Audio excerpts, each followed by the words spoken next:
Hello, good evening, everyone. All my cyberpunks, and welcome back to Night City. We're all glad you can join us. My name is Cameron. I'll be your game master for tonight's and our last session for this Ascendancy story. And I'm joined by this loyal and lovely gang of cyberpunks. Directly to my right, Ark playing the role of Taharka, the Fixer. Below him, Riley playing the role of Blaze, our Netrunner. Ben in the bottom left as Marco the Medtech, and last and certainly not least, Melissa as Metal the Nomad. Make sure to give them all a follow on social media, see what they're up to. Their tags, their Twitter handles should be below their names. And make sure to follow Melissa. She streams on Twitch Saturdays. Should have been this morning and early afternoon. We're going to save most of our announcements till at the end of tonight's session. We have a few big ones, so stick around for that. There are a lot of content warnings for this episode. There's going to be a lot of telepathy stuff. There's going to be a lot of fighting, death, blood, corpses, violence, gun violence. And generally everything that you would see in something like The Terminator, to reference probably my favorite science fiction movie. And with that, we're going to engage in a little bit of a longer recap. We're going to go through the entire story that we've had so far.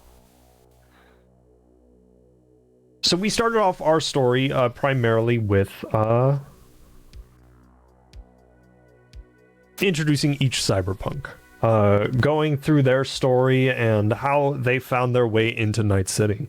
We had Metal doing supply runs for those in need on behalf of her nomad family, nomads being those who had been cast out by greater corporate society and have been forced to live in the nuclear wastes of, or the American wasteland as it's called. And we had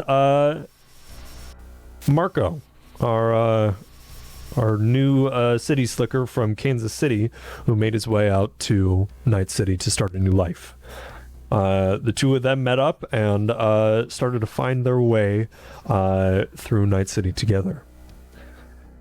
We then met Taharka, a grizzled fixer, veteran fixer from Night City, who was just looking to make it by and lay low from some of the people that are a little bit more angry with him because of his previous work.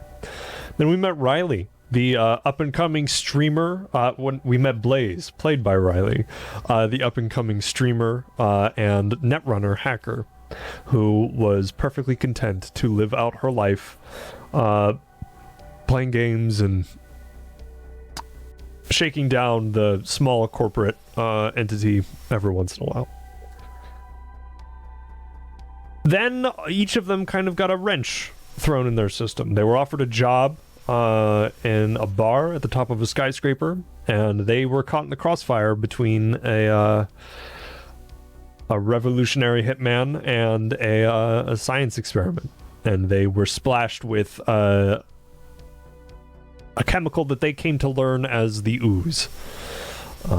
Ever since then, when they were too far apart from each other, they started to get splitting headaches, and since then they have been hunted, whether it's been by extremist gangs that are looking to enforce their political will onto the residents of Night City and our plucky cyberpunks, or hunted down by a hulking cybernetic organism known as Richter. They've run into lots of dangerous rocket launchers being shot at them, bystanders being hurt or killed because of the proximity to them. But they eventually were able to gather enough information while surviving, and they found out why they were being pursued. Mainly, that ooze was the brainchild of a handful of corporations that really wanted all of our cyberpunks as guinea pigs to experiment on and find the next pharmaceutical craze to jack up prices and sell to the general American public, whether that be corpos, people just trying to make it through life in the beaver towns, or anyone else. So with this new knowledge together, they joined up with that original revolutionary hitman named Callum and started to hatch a plan. And it was at that moment that they were contacted by an AI named Blackheart, who has decided to help them for his own means. And a few personal speed bumps in the road, we find ourselves on the night of that heist, that final heist, to try and sever every tie from the corporations to our cyberpunks, their last gasp for freedom.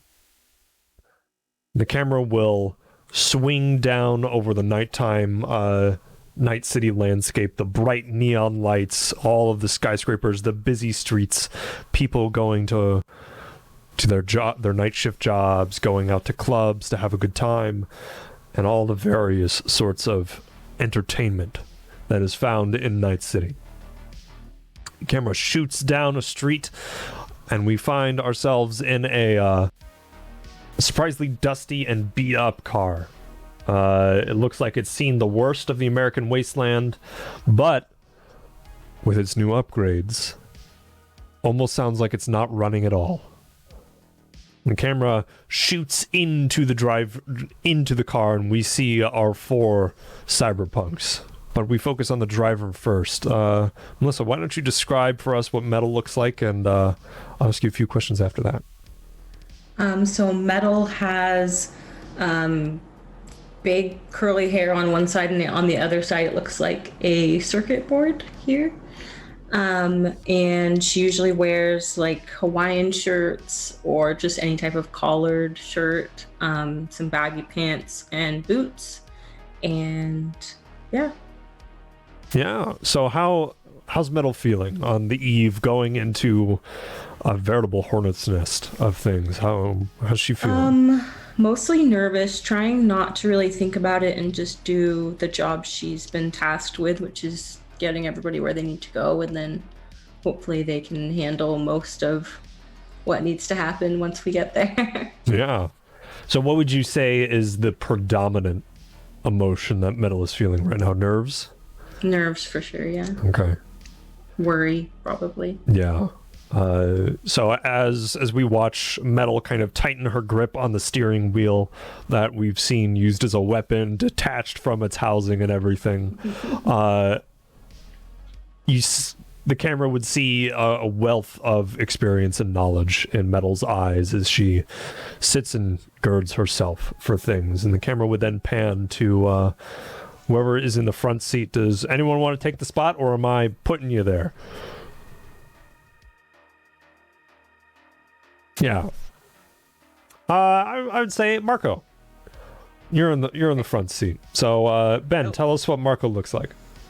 Marco is a stocky fella. He's got navy blue dyed hair. One of his eyes is cybernetic, and he has his right arm is cybernetic as well. He's usually wearing a all dark clothing covering up. He's got some body armor underneath, but he's going for a comfort vibe and a blending into the background vibe. So yeah, that's pretty much what my man looks like. Okay, is he doing anything specific to is he fiddling with his arm, or what is he doing to get ready? I think he's messing with the action of his Uzi. Okay. Just kind of nervously making sure that it's properly cycling, without any rounds in the chamber, obviously, but he is. I was about to say, you better be on that trigger discipline if it's loaded. Oh, 100%. Yeah, it is not condition 1. We have a fully empty chamber, but he's just making sure that everything's all clean and moving properly, and getting himself into the zone. Hell yeah. So what do you think? What's he thinking about? Is there a predominant emotion that you would say he's dealing with right now? Probably still working on grieving for his brother. Because that's only feeling- been like a few weeks, not few even. weeks tops. Yeah. But after Blackheart disposed of the person who did the hit on his brother, who was his father, yikes. He's been processing it and trying to keep his mind on the matters at hand, like what's going on with the squad. So I think he's trying to compartmentalize his feelings to a point where he can focus on the mission today. Absolutely. So primary emotion would be focus, resolve, focus. Yeah, absolutely. And the camera will go to the back seat, and I think it's a really funny kind of picture. We have Blaze on one side, Taharka on the other, and in the middle is Callum. So we'll go to Blaze first. Riley, tell us what Blaze looks like. Blaze is 5 foot even. She radiates gamer girl energy, and she has neon green hair, like verging on lime green. Despite being small, she's clearly athletic and has like worked out, but hasn't kept working out, so sort of between that. So like toned, yeah. Yeah, toned, yeah. And her style can be best described as corporate DIY punk. Okay. So she'll take, like, old vests or, like, you know, suit pieces and repurpose them. For instance, she's wearing a jacket as pants right now. So, yeah, okay. Yeah. It's very subversive. Yeah. Okay. So what's Blaze doing to prepare for this sort of pseudo heist tonight? She's just got her headphones in and is rocking out to Daywalker by Machine Gun Kelly and Corpse. And you probably haven't heard of it. It's an ancient song. Nobody really listens to that music anymore, but she's very much into the oldies. What is it now? Yeah, it's a few hundred years after the early 2000s. So it's pretty old. I don't think it's a few hundred. I think it's like almost a century. It's like 60 or so. Yeah. So it's still old. It's like classic rock, essentially. Yeah. So what's the primary emotion going through her head right now? You see her sitting there and just sort of mouthing along to the words occasionally. The ones she just typically mouths along to is fight, fight, fight, fight, and like nodding her head along. So like she's just like, yeah, the adrenaline sort of energy. Yeah. Yep. Just that latent. All right, let's get ready to fucking do it. Yeah. Okay. And we'll skip. Oh, go ahead. Because if she thinks about anything else involved with this, she's going to cry. Anyways. Yeah. So keeping that adrenaline going, fuel her focus, but teetering on the edge of going over into something else. Absolutely.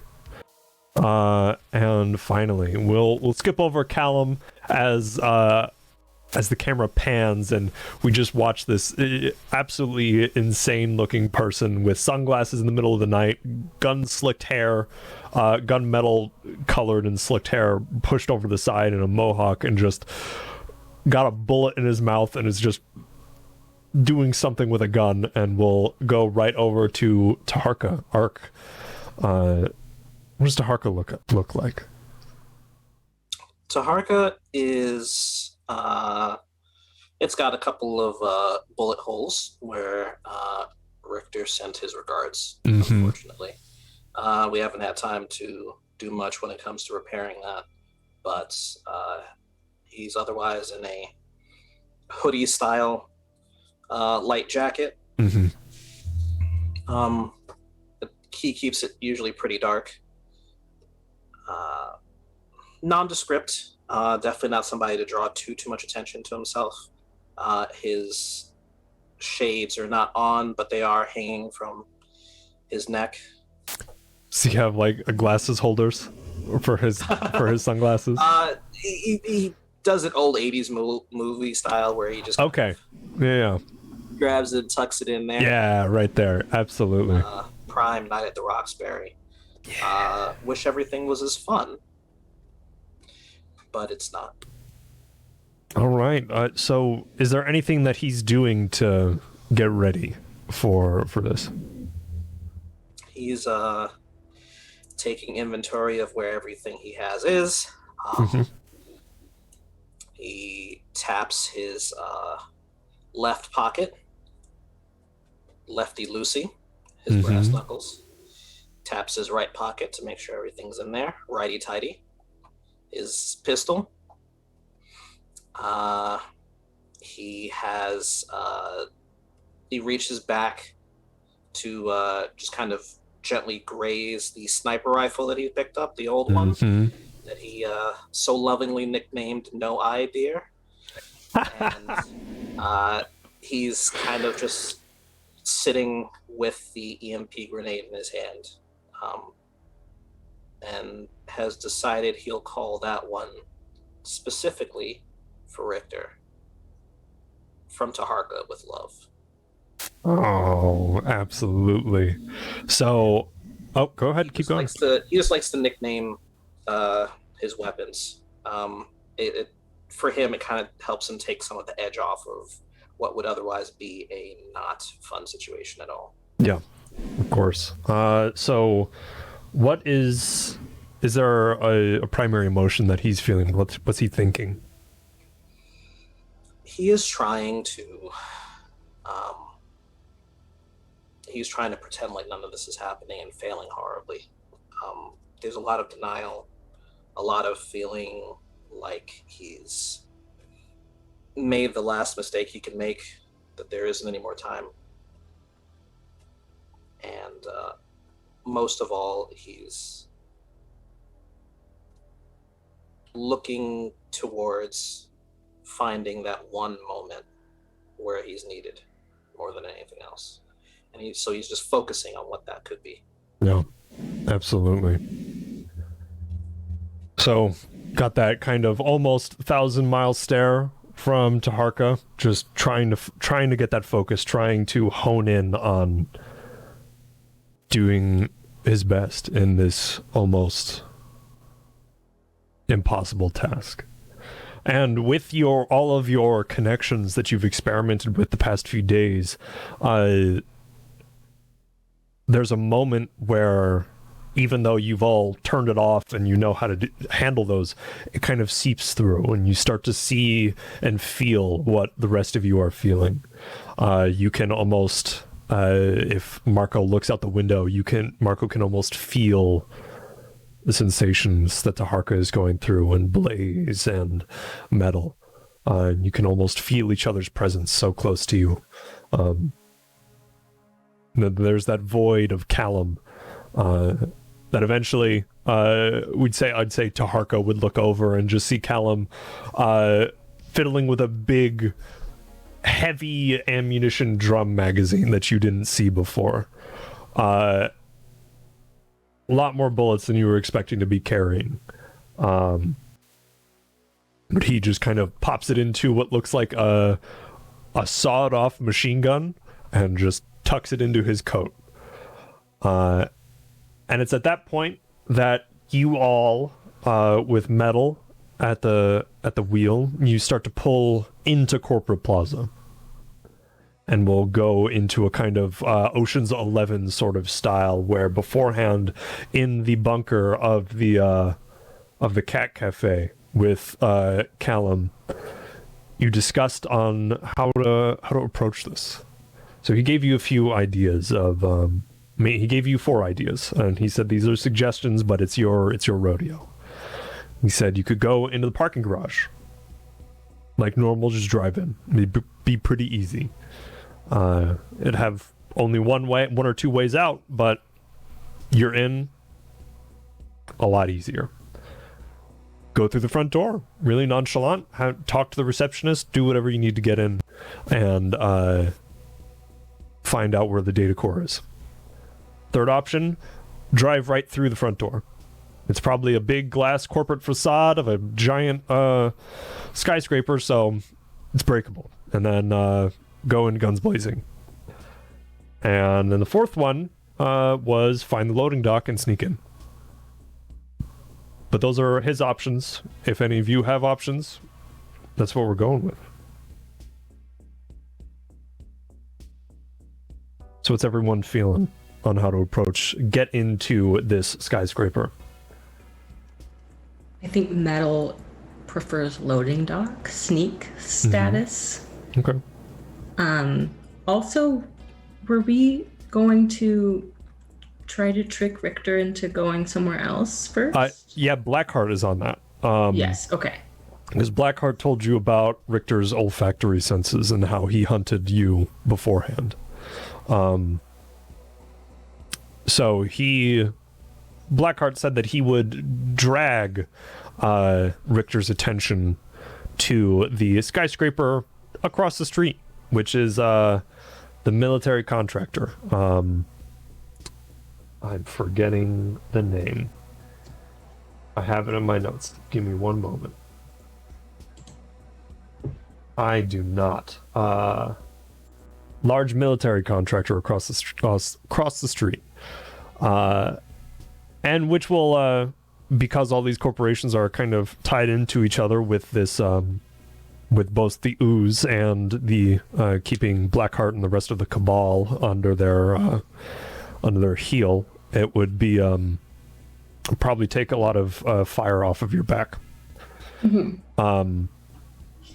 So that plan is in place. Not sure when it's happening or if it's happening already, but Blackheart, you're all assuming that Blackheart's going to make good on his side of the deal.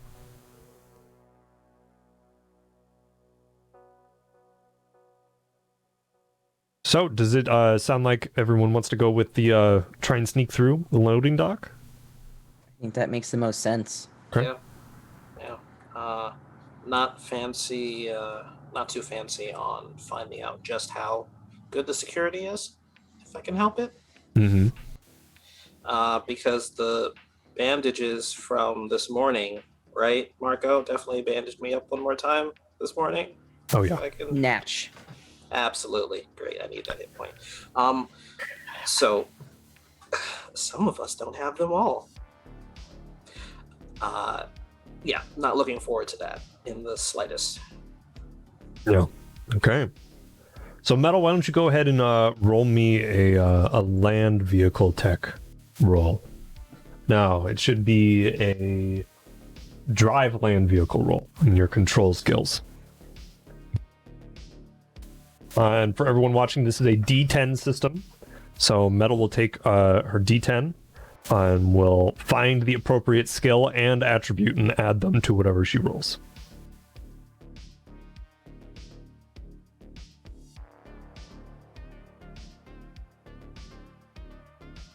In the meantime, as Metal begins to drive and find the loading dock, all of you hear and see an explosion next door. At the Arasaka skyscraper, there it is. And that's your signal that Blackheart has made good on his side of the deal and Lord Richter. 21. Ooh, yeah. Very easily, you kind of pull. It's that kind of separate parking garage sort of area. You know, those situations in larger buildings, they have one entrance for the general public and the people working there. The corporate people working there, and the other one for all the deliveries of food and otherwise. You find that, and you roll up and make your way down in that decline. But there's a metal grate in the way with a little control panel on the side. And as you pull up, it lights up waiting for a specific ID or certification to let you in. Just roll down the window that Riley is. I mean, that Blaze is at? Yeah. Yeah. We're gonna hotwire this Yeah, go ahead and roll me. Is it interface? Remind me. Yes. Yeah, go ahead and roll me your interface skill. Okay. That's a great roll to start with. That's hold on, let me find it. Yeah, take your time. And for this, she just kind of takes a plug out of her. Is it the back of her neck or her ear? Where does it come from? It comes from the ear. Okay. So the way the headphones work is Right back there. earbuds, but they Yeah. also plug back in just under the jaw. Okay, that's So- perfect. She's going to take one out and just sort of jack in, and I just roll a straight interface. I don't get Yes. any abilities with. Yeah, exactly. So I got a 15. Okay, that's more than enough. So I'm assuming you're not going like full into the verse right now. It's just a simple kind of interface thing. Yeah, dip a toe. Yeah. Yeah. Right. So yeah, you successfully go in there and just trick the system. No high-end security thing there. From your discussions with Blackheart, it seems that this is a little bit more of a low security thing. Yeah. Cool. Yeah, so the gate opens and the car rolls right in. Gate closes behind you, sealing off what looks like to be your only exit. But there's barely any lights on, there's no cars or other vehicles in this area except maybe a small little maintenance, almost golf cart in the corner. Yeah, Riley. It's at this point that I'm going to sort of take out my cell phone and speak. Okay. Hey, Blackheart. Yeah, you suddenly get all of you get a phone call. Your phone starts to ring and it's got that little kind of contact image of a black emoji heart in there. I'm also turning off like all the lights for the car just so that nobody would see us once we're inside, because I have the low light sight. Yeah, you've got the you've got the input. Yeah, so you can see perfectly, and you're just able to coast through. And it's not too big. I would say it's like a small parking garage area, and you can see the loading dock that has the lights on, and very easily see like a single security booth where there might be a single person there. You can't see that far into it just cursorily, but you all pick up that phone and you hear that just like uncanny voice of, yes. I believe we're ready for our Russian friends to begin that DDoS attack. Of course. I have also left a present for you. Oh, you didn't have to do that, sweetie. I don't have to do any of this. I know. It's a figure of speech, I know. There's a small package in the trash can of a security booth that has wireless communications for all of you that are substandard, so it's not picked up by normal security protocols. I will be able to tap in directly. All right. Anybody else wanting to say anything to her sweetheart? Yeah? No? All right, thanks, Blackheart. Sorry. Bye. The phone hangs up. All right, so you're in the loading dock garage.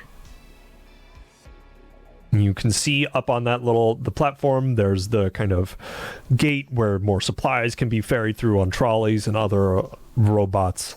And you see a door next to it. What do you want to do?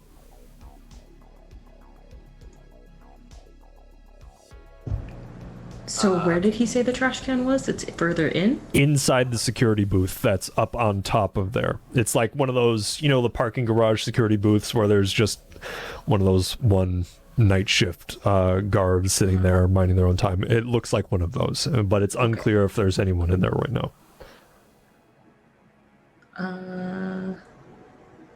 Well, I would probably just stay in the car for now, just so if there is an issue, we could try to leave quickly. But I'll look around at everybody else. Yeah. Marco could try to walk up there, I guess. And All right. see if there's anybody in there. Yeah. So do you want to just walk up there or roll a perception first?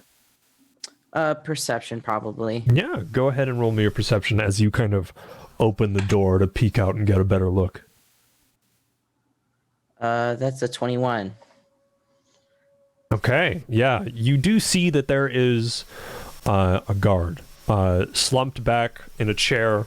It looks like they're either passed out or are resting their eyes. This sort of menial sort of duty, night shift sort of thing.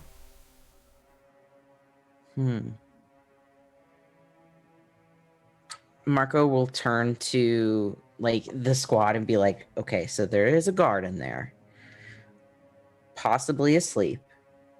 We could either kill them and get the headsets, or I could go in there and try to schmooze to get the headsets, or we can distract him, Well, draw them off somewhere. Callum sort of starts to shimmy his butt out towards the door and says, well, I think this is gonna paint the picture for the rest of this adventure. How we handling this? I got it. Just... Is there a way we can like knock the dude out without killing him? Well, Get that you can do that. I could stealth up there and choke him. Or like a zap? I don't know how all this stuff works. This is my... Trust me on this. I got Okay. it covered. I will let you do your work, and I just have my hands on the steering wheel. Okay. Do you shut the car off or do you keep it running? I'll keep it running for now until after we get the all clear from All right. Tarka. Absolutely. All right, Taharka, how you doing this? Taharka will kind of creep along and try and see if he can kind of inch towards the booth without being seen. Okay. That sounds like a stealth roll to me. So go ahead and roll that. Do I want to roll stealth? No. Oh, if you don't want to, you don't. No, you do Oh, not. no. I mean, I would like to live. So, that is a 10. Okay.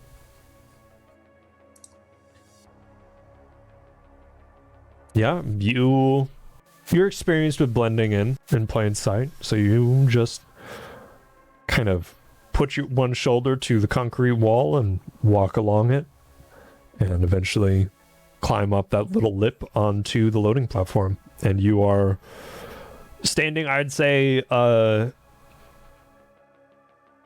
10 feet from the security booth, in full view. This dude looks like he's asleep. Truly stereotypical, like, night shift security guard, real low pay, just leaned back, head back, almost, so it looks like he's almost tried to train himself to sleep with his eyes open, but is not too there, so it looks like he's squinting at you a little bit. But you can tell that he is out. Is he armed? Yeah, very clearly he's got a sidearm. All right. Taharka will very slowly reach to his right side. Okay. And he will reach out and try to simultaneously put the silenced pistol against his temple and a hand over his mouth. Okay. And just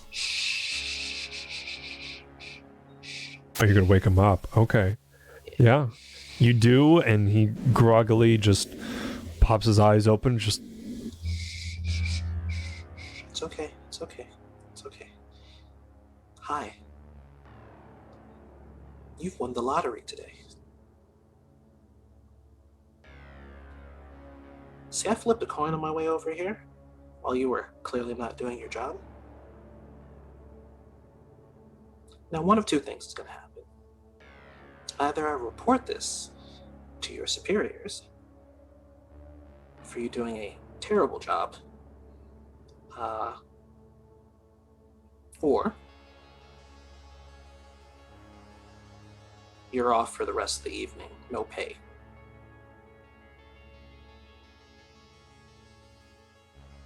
Go ahead and roll me a...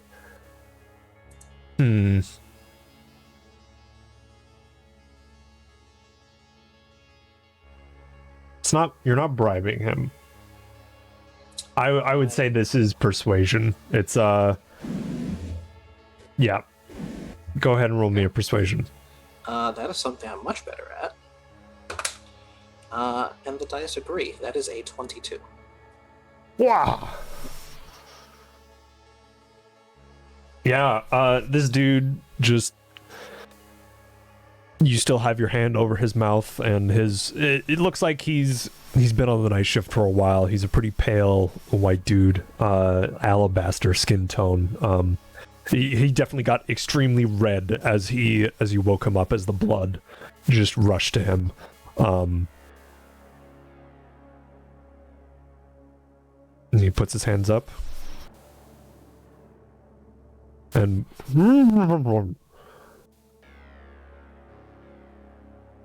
So Harka will pull both the pistol and the hand away and say, I bet you didn't believe it when they said that there would be surprise inspections, did you? They didn't tell me about that. When was the last time you checked your email? Fuck.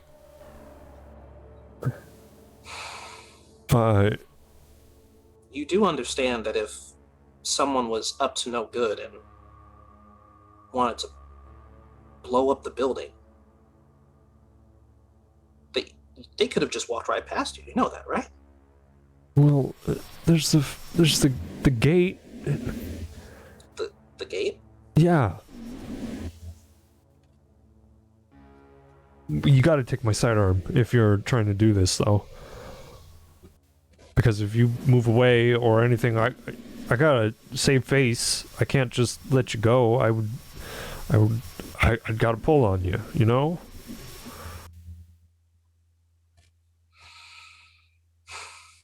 That's a good point. I'm glad you understand that part of the protocol. Hand it Look, over. You sure? Yeah, I am sure. Okay. And he'll reach down, and you watch as his hand just grips the handle of it, pulls it out, and drops it on the ground. Great. Wonderful. I have a question. Yeah, I'll take the night with no pay. I'd rather keep this job. I gotta take care of my family.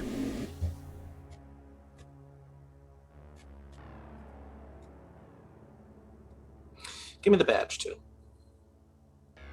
Name badge. Come on, hurry up. How am I gonna get out? Wonderful. Name badge.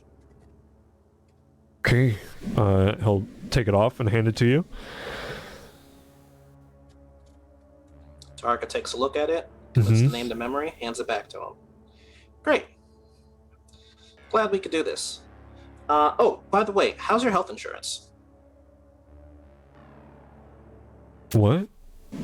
How's your health insurance? It's a big company, you know. What? Covering everything? I'm not. I don't meet their full-time requirements. You don't meet their full-time... Oh, Jesus. Taharka will hand him a cred stick and say, this is... They should just... You gotta find a better job than this, man. They treat you like shit. What job doesn't, man?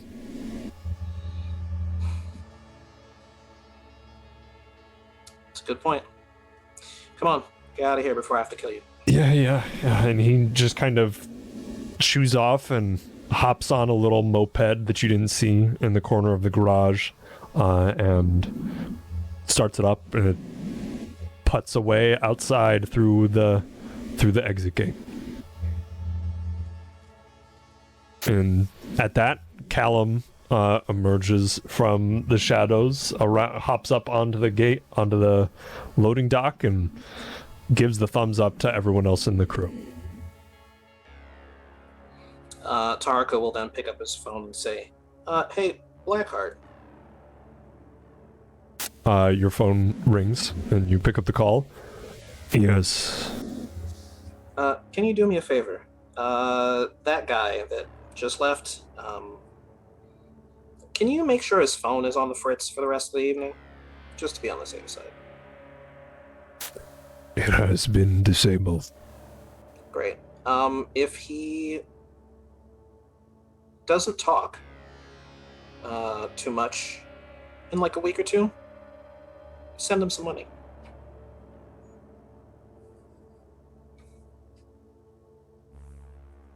It will be done.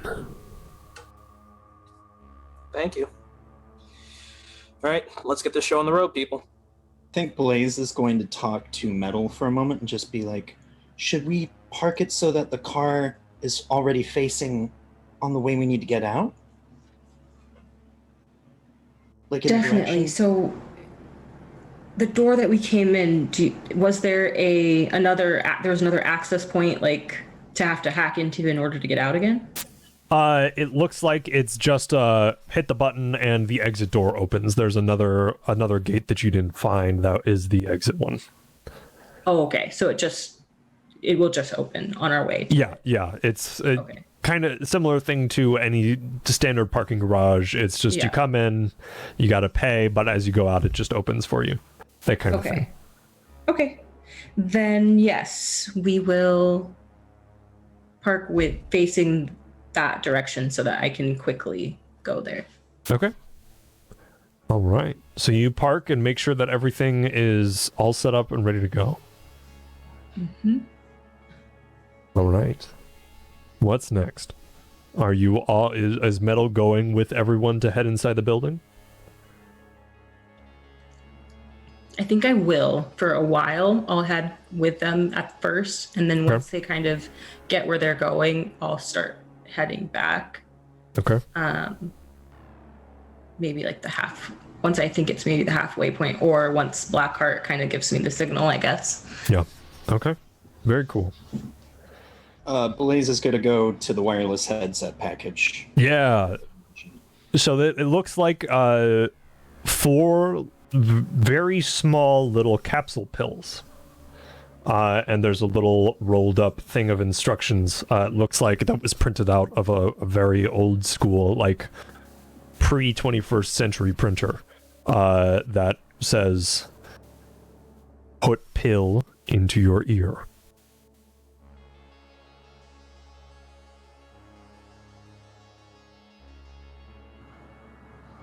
Marco will do that. Yep. For those that do, is everyone doing that? Okay. You all feel immediately as the pill goes in, it almost like it gets stuck. Oh, yes. I was gonna wait for everybody else to do Okay. it first, Absolutely. just to see what happens. Yeah. So everyone except Metal, you put the pill into your ear, and almost immediately as you put it in, it feels like it connects to what earwax you have in there. And it almost immediately dissolves. And then you hear in your ear, this will be much easier to contact you. You will be able to speak to me through this as well.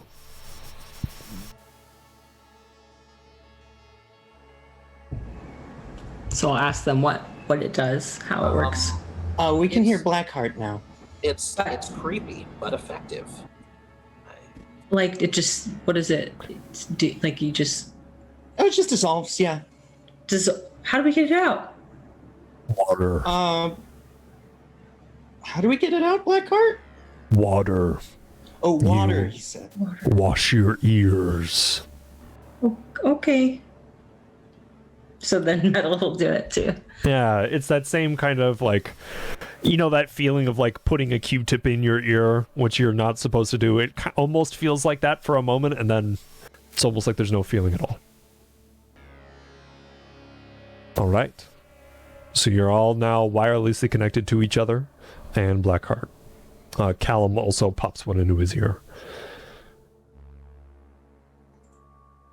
Callum looks at all of you as you all stand next to this security post, and there's the gate and the door that go into the building proper. All right, who's got point?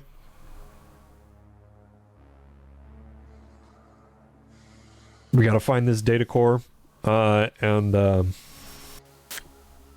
blow it up, I think. That's what Blackheart told us we had to do, right? Yeah. I got point. Sure. All right. Yeah. All right. All right, Blaze. You're on point. What are you doing? Just gonna go in, I guess. Okay. So you open the door and you start leading in. How are you taking point? How are you in front? I think I'm the stealthiest person in the party aside from Caleb. Mm-hmm. So my thoughts are to go up to like corners or like cross sections, motion for them to wait until I clear it, and then do the come along signal once I know that it's clear, and just do those yo-yo clear checks. Oh yeah, also this. Yeah, I can just whisper and say clear or not clear. Yeah, I can do that too. Absolutely. All right, so go ahead and roll me a stealth check for me to see how effective that is. Oh, it's D10. Mm-hmm. Mm-hmm. Okay. 22. Oh, wow. Yeah. You're very stealthy as you start making your way, zigzagging from cover to cover, hitting a corner, and peeking around the corner and everything. All the while, Callum leads the rest of the group and follows in your shadow. And you make it through a few hallways, which looks like mainly maintenance hallways going to bases for proprietary databases, very small things like the computer systems and other information-based and facilities for the building itself. And a building as tall as it is, a few hundred stories, there's a lot of stuff down here, plumbing and otherwise. You eventually make it to an elevator block. You're a little worried that you haven't run into anybody down here. Even on night shift, there's usually going to be maintenance people down here. So either you are very good at what you're doing right now, or someone else might be up. Anybody else getting trap vibes? You mean the entire past week or so, or No, I mean right this moment? like right now. It's a little too easy, right? I was hoping that we were really just that good at all this. Or that the corpos were so badly prepared. Or maybe the distraction's working? I just got a bad feeling in my gut. Well, just be prepared and hopefully we can handle it. Okay, we're going to proceed to the elevator block, I guess. Yeah, you're right there. You're in front of them, kind of holding in a holding pattern right before you get to where you can hit the buttons. Taharka is holding his pistol in hand, and he does have the sniper rifle over his shoulder, so he's ready. Yeah, you're all pretty geared up from your deal, your weapons deal that you made last session. Callum eventually just kind of walks into the light of the elevator block, and there looks to be about 8 in total. And he looks at all of them and says, all right, up or down? Blackheart's... What'd you say? Data core's probably down, right? Blackheart said it could be down or up, so it just depends on where we want to check first. Is there a way for us to find out, like through building schematics, or Is there any place I can jack in real quick? Yeah, there is. You see over in a corner, it looks like a maintenance little hatch that people can plug into and do some like basic work. It looks like you'd be able to plug in there. Okay, I'm gonna look at Metal and be like, "Good idea. I'll check." And like, Blaze goes over, pops out, jacks in. Yeah, as Blaze walks over and Callum just like her shadow just follows him behind, watching everything, and he looks at the rest of you and says, "Stay frosty. Watch the hallways." And as Blaze kind of kneels and plugs in, he just places a hand on her shoulder and squeezes lightly. Before are you going a little bit more full plug in now? Yeah, we're going a little more full. Okay. So what does that process look like from Blaze's perspective? How does it feel? It feels like falling into water that has no resistance. Okay. It's like if you fall backwards into water, the world sort of like splashes away. Mm-hmm. It's that same sort of sensation, except it just becomes whatever structure is sort of on the other side that's been digitally created that is replaced with the underwater. Absolutely. So like that kind of feeling of walking into water, a little bit more immediate though, and then your consciousness is in another place. You immediately walk into what looks like almost a mid-90s shooter landscape, a very brick, like traditional Doom, very flat 2D, 3D sort of aesthetics, but it's all very schematic oriented. It shows you all these different places, and this whole floor is maintenance, and you can see why there's nobody physically around, because you see immediately there are about 20 people that are jacked in here. So it looks Jacked like in here? Yeah, they're all doing work, and it doesn't look like any of them notice you. But what it seems like from your experienced opinion is that all of these doors that you've been passing by are doors to netrunners that are working right now. Oh, I see. And she's just sort of saying this out loud quietly. Mm-hmm. Oh, they're doing the maintenance in digital. That's really smart. Sorry. She's going to immediately cloak. Okay, yeah. Do you need to roll anything for that? I'm trying to find the specific thing. I think it's an interface roll that's based off of your deck. Yeah. Yeah, go ahead and do that for me. Okay.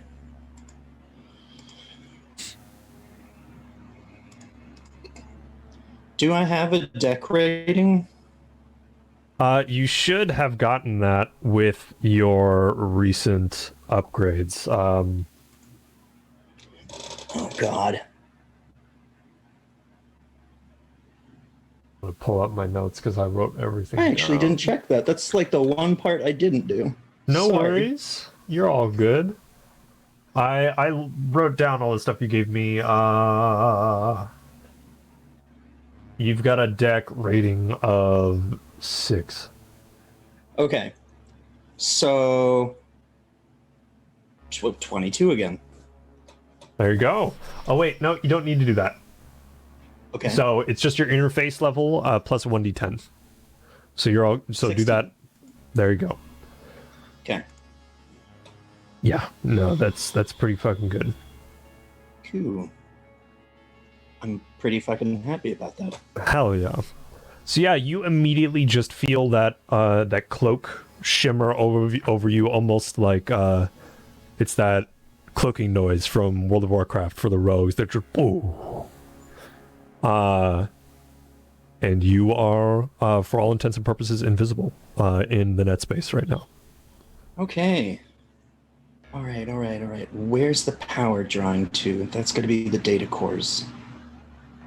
So what you can see it easily because of the way this is laid out. It's all very schematics. You see almost these pulsing lines of blue energy, electricity, flowing down below you to a sub-basement. Knew it. Does it look like it can tell which sub-basement in specific it is? No, because Okay. you can see where the elevators are going down to, and it's nowhere near far down enough.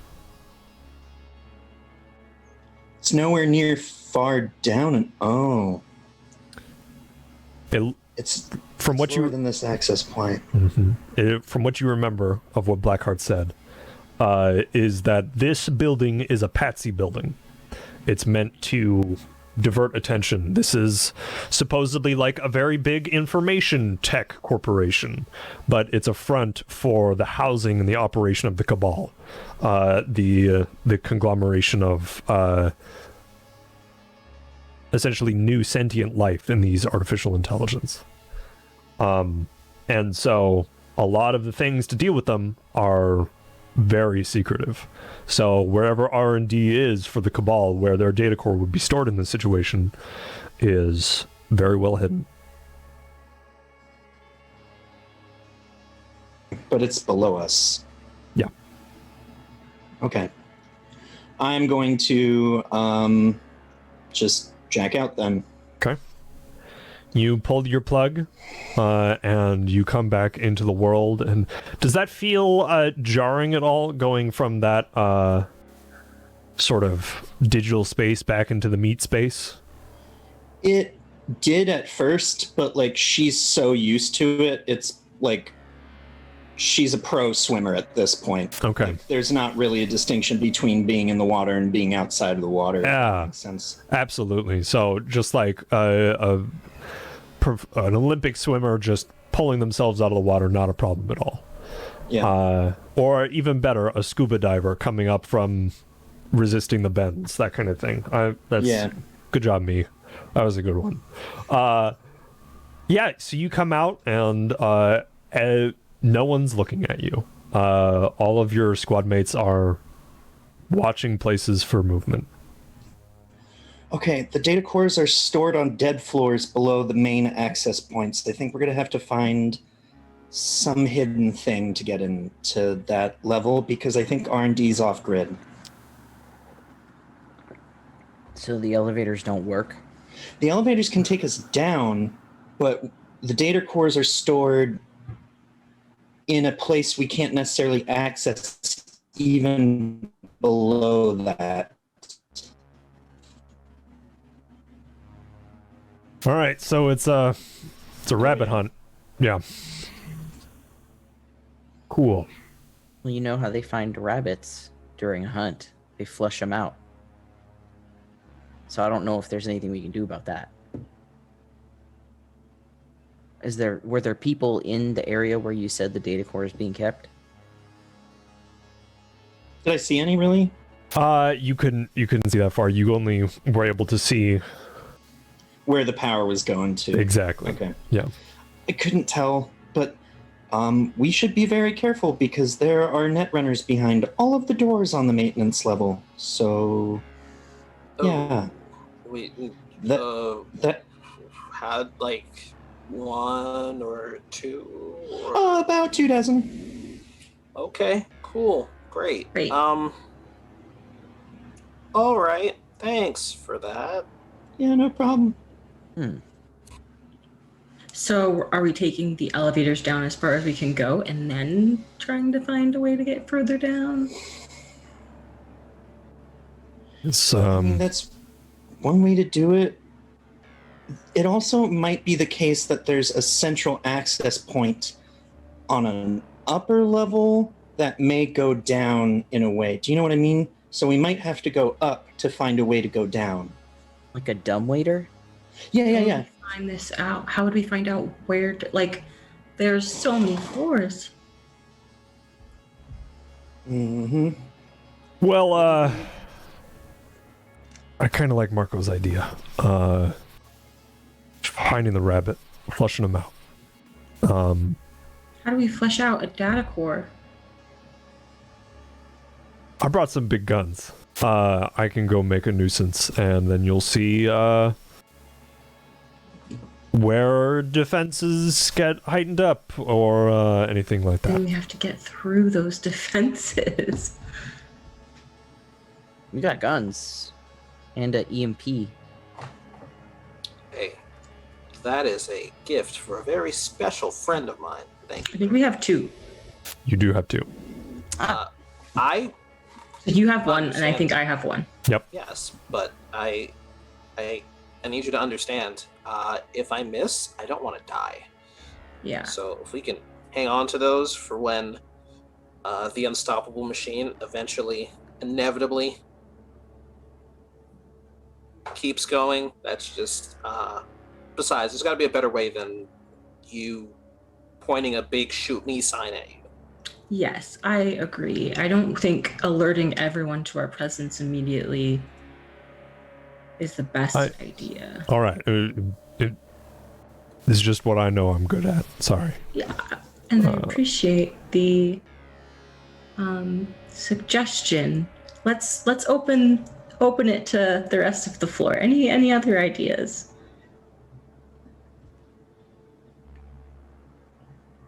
No? We can rule out the lower layers first, and then Yeah. if we get stuck, Work our way up? yeah. So based on your checking in the net, do you have an idea of like spatially where the power for the data core is? Oh yeah, for sure. It's all being diverted to a very obvious location. They can't sustain those things without the kind of energy that they need to do this, and it was really evident. She's Okay. correct. Is there a way we can get through just like the building? I know that not the EMP, but do we have any other types of explosives? Or could we? I've got a lot of types of explosives. So, Wait, I mean, they have to be able to breathe down there. ducts? I will say that is a myth. Those ducks will not hold any of your body weight. I'm Even We're me? small. We're all small. mean, It does not matter. They are not rated to hold more than, I would say, 80 pounds. All right, OSHA, What about- sorry. Your friend, Gooby. That's Gooby. true. And I'm gonna take out my little tennis ball AI robot. Yeah, little tennis ball, kind of like the you know those wacky like early 2010s camera stands that have like curling feet. It looks like that, but it has a tennis ball with a little camera on top, and it goes.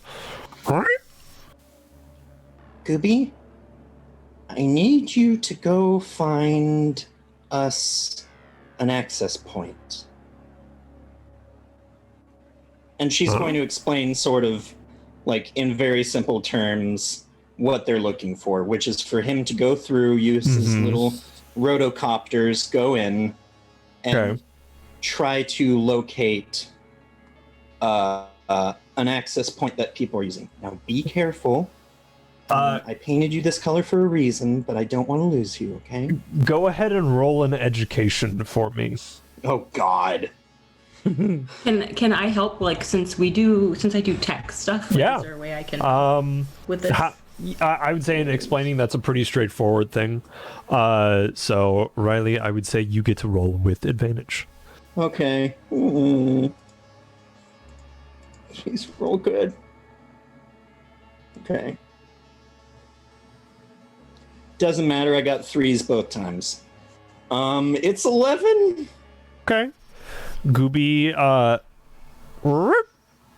nods, and a little small rotocopter appears, like go-go gadget sort of thing, out of the tennis ball, and the legs curl up to almost hug the tennis ball, and he goes and finds a which looks like a AC vent, and waits for a moment, and Callum runs over with a knife and starts to do this, unscrew the bolts. Eventually just lets Gooby in, and Gooby flies into the vent and disappears. And now we wait. Do you have connection with Gooby Okay. when Gooby's far away? Yeah, so I'm going to pop a contact lens that I keep for these sorts of situations. Okay. So that I can see through, like, Gooby's eyes. All right. This, she's much less used to than net running, because this is sort of a hacked thing. Yeah, it's more analog than anything else. Yeah. Yeah, where your net running is almost like flexing muscles and learning how to ride a bike. Yeah. And this is watching two separate eyes see two separate things at the same time. Yeah. So you're not piloting Gooby, he's just going on his own. Yeah. Yeah, very rudimentary, like algorithmic AI sort of thing. Yeah. Yeah, so Gooby flies and finds a little vent that goes down and just starts to rotocopter down for a while. And eventually gets down to a big HVAC hub and sees the fan that sends all of the treated air out. And by that point, he's gone down probably about 5 stories. And you're already on a basement level. So it's 50, 60 feet down underground right now. And finds ones that go out from to the side, but none that go down from that point. None that he could find. Is it safe to say that that's the bottom that he found, then? The bottom that this system touches. Okay, he can't find any way out. Eventually, you all hear the little gyrocopters come back up, and Gooby comes back out of the vents, and Callum closes it back up. Good job, Goob. I'll just give the tennis ball a little bit of stroke and then put it back in the blazer. Yeah.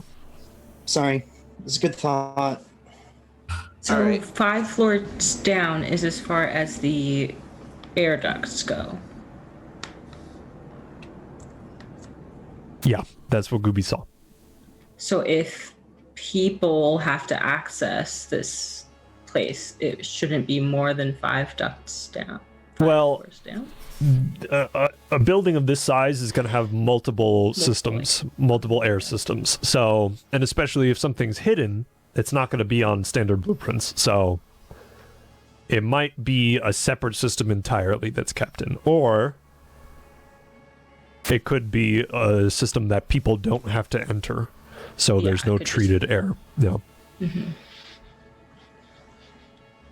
Okay. So, what's the plan? We know down. All right. Callum goes over and just hits a elevator button. And eventually the ding shows up. And the door opens and there is no one inside. And Callum steps in and puts his hand in the door and says, if you want, I can go down by myself, or we can all go down, or whatever you want to do. Should we split just in case there's an ambush, or I'll everybody go together? I think we're at our strongest when we're all together, to be honest. Sure is less of a headache. Yeah. Truly. True. It'll make things easier. Okay, let's all go then. All right. Plus, if anybody gets hurt, then I can be there to help. So, That makes sense. Okay. So you all climb into the elevator. And you look at the buttons that are there, and there is clearly a sub-basement floor 5 button, which is accurate to what Gooby found. Callum presses it, and the doors close. and you all start to make your way down. Elevator music plays gently. It's a very soft jazz that has a jazz flute and everything. Yes. I love that. You Careless all whisper. stand awkwardly for a little bit. Is this anyone's first time in a corporate elevator? No, I've been in a lot of corporate elevators. Well, a few specific corporate elevators. Right.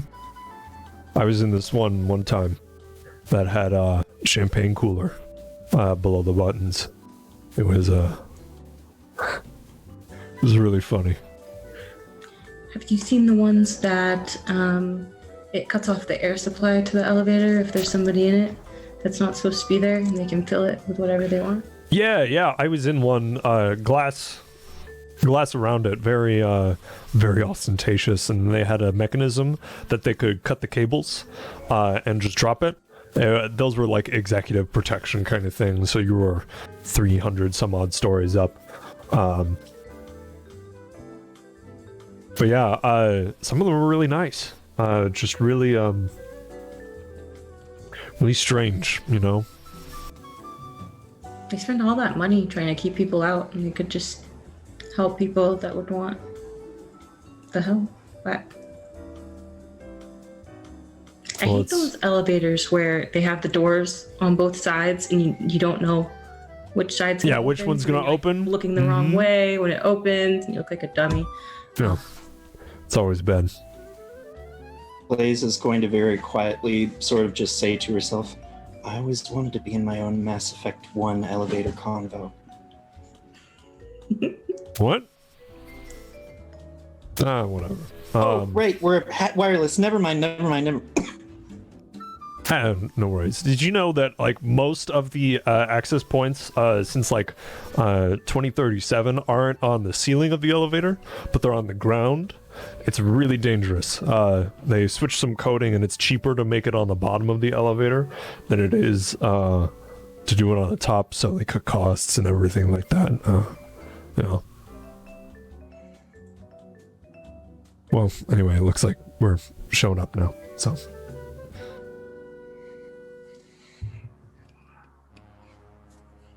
So the doors eventually open, and it opens into what looks like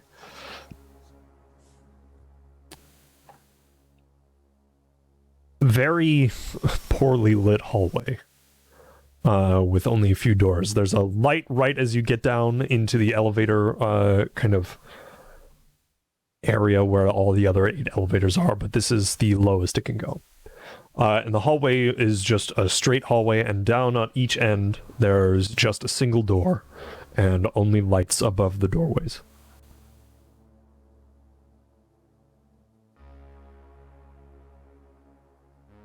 So you can go left or you can go right. Can I listen to the radio scanner real quick just to see if anybody's talking about anything? Yeah, you kind of plug in the radio scanner and it fizzles as if there's white noise. And Blackheart chimes in on your ear. You are under a building filled with metal. There is no radio signal down here. Well, I thought if everybody was down here, I thought it could go like between on the same floor, but not out, maybe. A novel thought. Well, never mind. What do you think, Taharka? Well, I'm gonna be honest with you. I am not the best at any of this stuff. I just think that really and truly, the harder it gets for us to get anywhere probably means we're getting closer and closer. So yeah, looks like we just need to pick a direction. actually, I have a bad idea. I'm full of them, so let me hear it. what if we try contacting one of these netrunners? I mean, they're doing work for them, right? They wouldn't have hired these guys if they weren't among the best. So maybe they have an idea. If not where the core is, at least they know how to find it. So we go back up the elevator. We break into the door of one of these netrunners, unplug them, and then interrogate them? Maybe. I don't know. If we can't figure out what's going on down here, then that might be it. But whatever we're doing, we got to be quick. I don't know how much more time we're going to have from that distraction.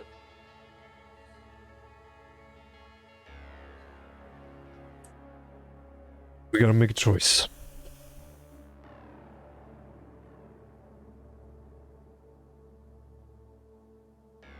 I think the idea of there being a central hub further up is a good idea. It's just trying to figure out where that central hub might be. If Blaze, if you hacked back in, would you be able to figure out where there might be a central hub above us? Potentially, but it might take a little bit of time.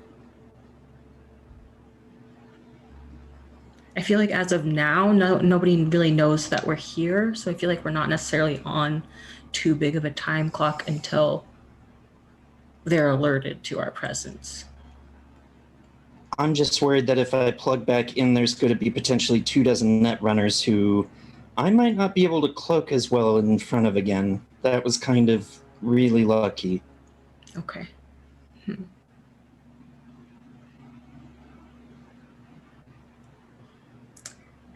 I'm all out of ideas. How about let's search this floor and then see what goes, you know?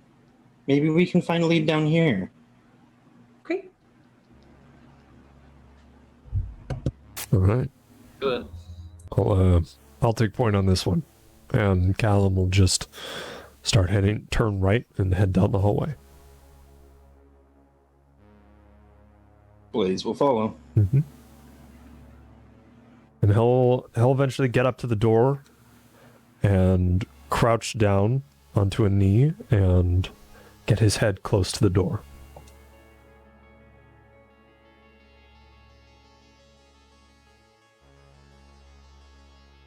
He'll look at Blaze and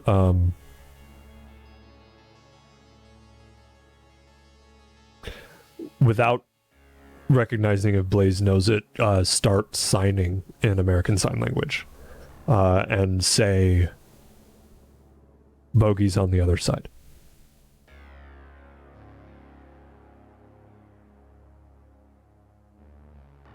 She understands that, actually. Okay. All right. And she's going to nod and just draw her pistol.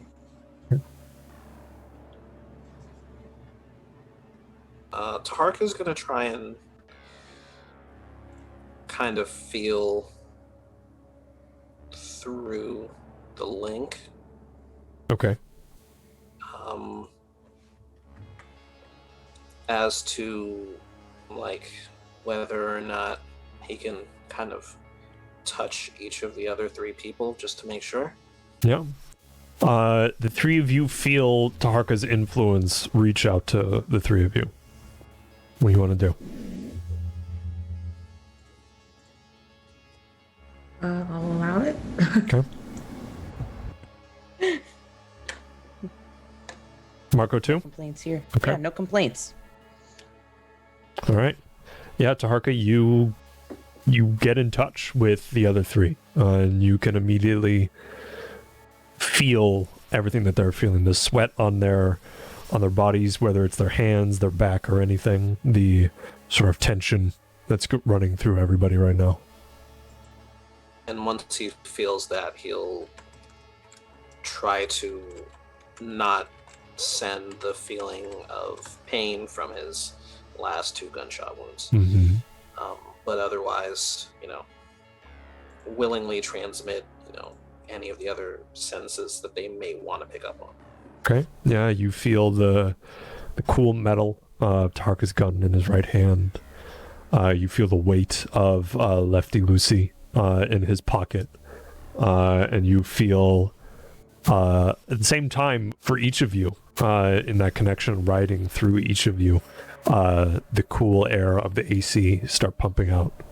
And then as you're all kind of swimming in these feelings, you just hear Callum open the door. And hear the clink of him rolling something inside of it. And then closing the door immediately. And he says, it'll just be a quick boom. A few seconds later, you hear a muffled pop, and you hear the loud clatter of people falling down. And then Callum opens the door again, closes it right behind him, and you just hear a series of 6 silenced gunshots, one after another. Then the door opens, and he says, welcome to access point number 1 to the shady fucking R&D laboratory. And you see a small chamber that is all made up of white panels, very corporate Blade Runner bullshit. Just very sterile, bright fluorescent lights, that kind of ungodly hum, and the now 6 corpses of what looks like corporate security. All heavily armored, but now with bullet holes in the face masks that they were wearing. On the other side is an elevator door and then a staircase door next to it.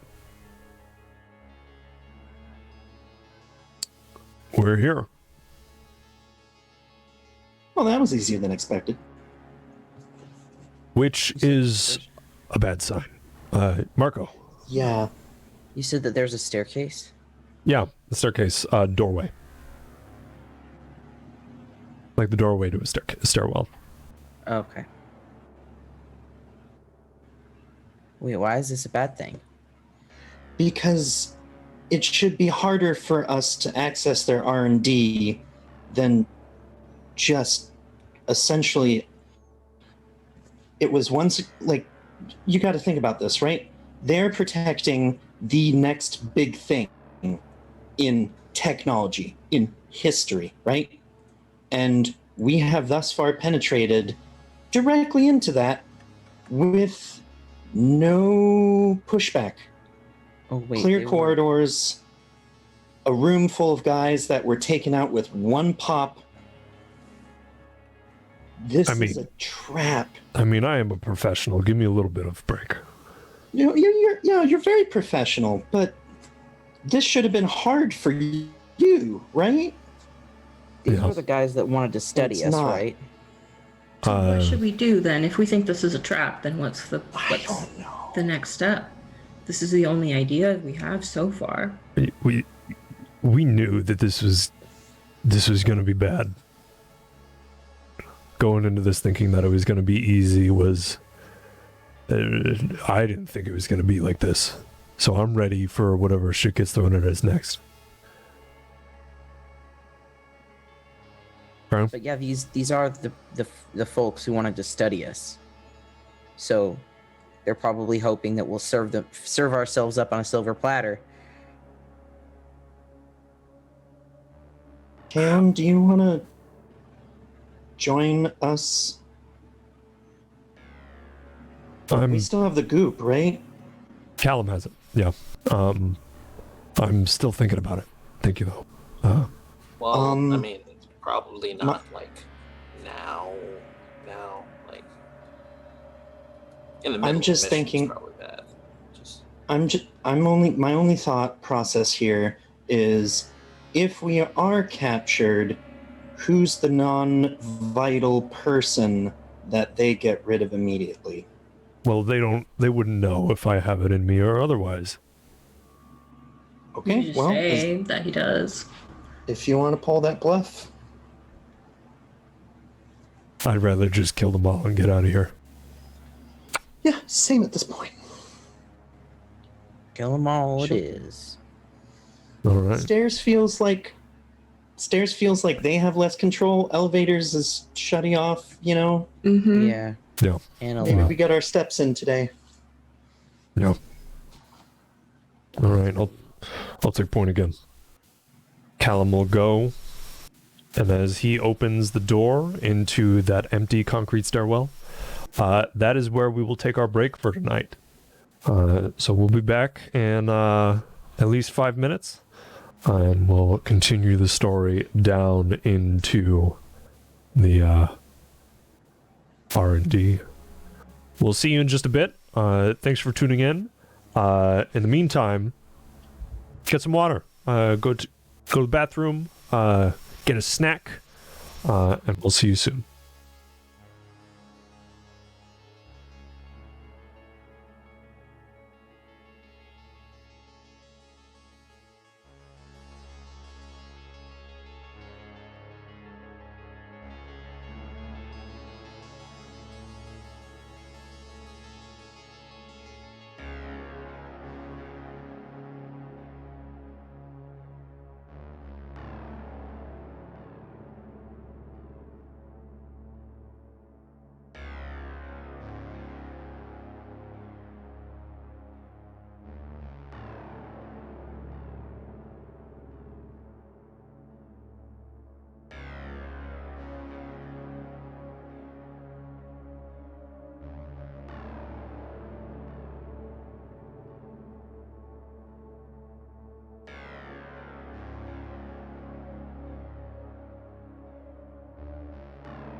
Welcome back, folks. We're all ready to jump back into our story.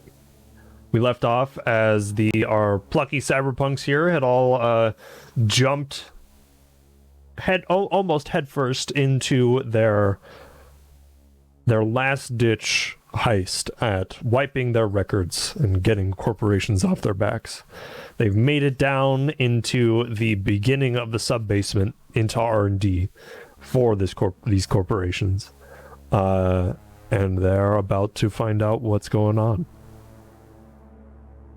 So you've made it into the stairwell, electing to go into the stairwell that goes down instead of going into the elevator. And it takes you a while. I would say it's about 6 stories of stairwell that you go down more, which means you're over 1,000 feet. No, not 1,000 feet. Over 100 feet below ground. 1,000 feet's a little much. So you make it down there, and there is a single door. Callum again goes up to it, puts his ear to it, gives a thumbs up, and opens the door. You find yourself into a kind of rectangular room that has the access for the elevator and the stairwell, with 3 doors in front of you. Everything is this oppressive white color. The floors, the ceilings, and the walls are all this white paneling that just reflects all of the bright LED light that's bears down on all of you. The doors are also painted a white metal as well. So you all stand in this small little rectangular room, kind of dirty from outside, all this kind of motley dark colors, very contrasting to this almost future color palette. Why is it always white with these people?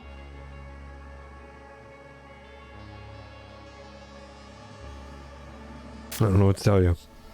But, which way are we going?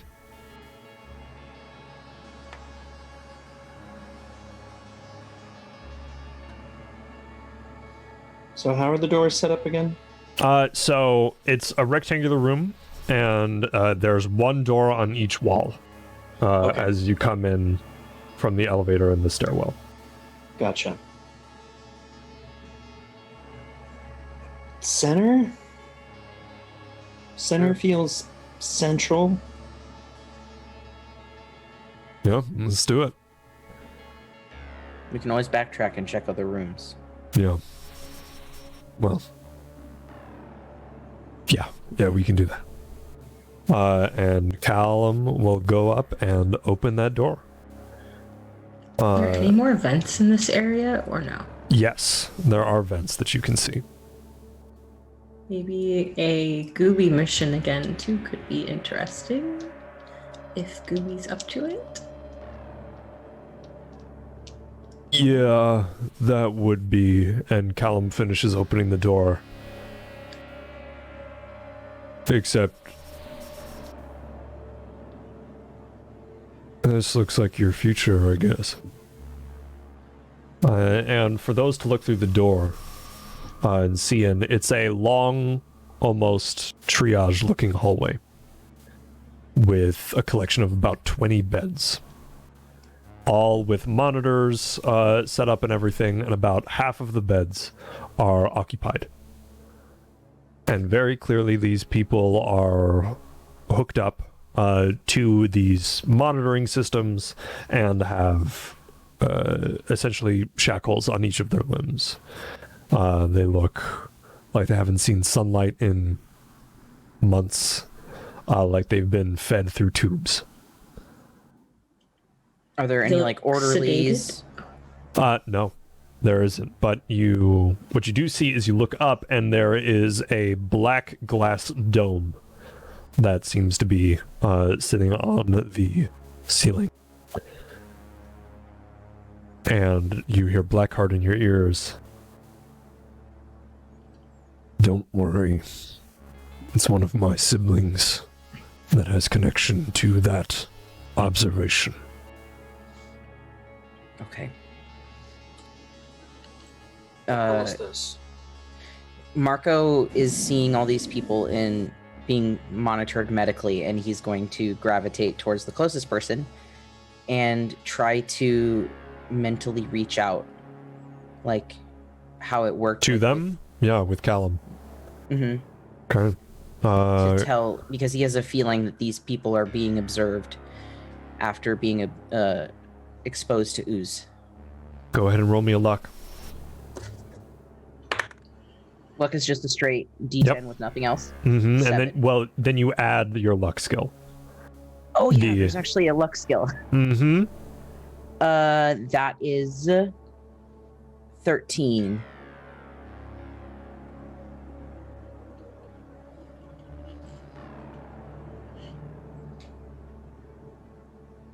You do successfully. And you all feel this because you've been connected. This person has no memories of before they were in here. They're gone. All they have is, for their memories, is being in this space and being connected to the people that they're connected to. But it feels like Phantom Limb because all of their connections are dead.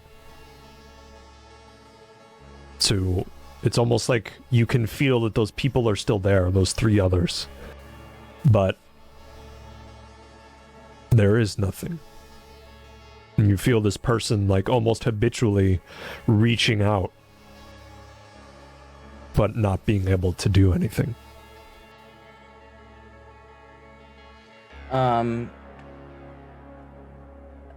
I think upon feeling that, tears are jumping to his eyes, and he's going to go to the next person and check them as well.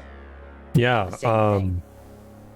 When Metal sees or understands what Marco's doing, then she will help on the other side. You're going to tap into other people. How many of them are there? There's 10.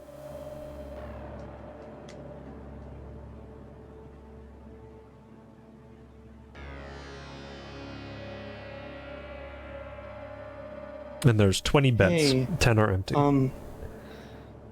Hey, Blackheart. Yes.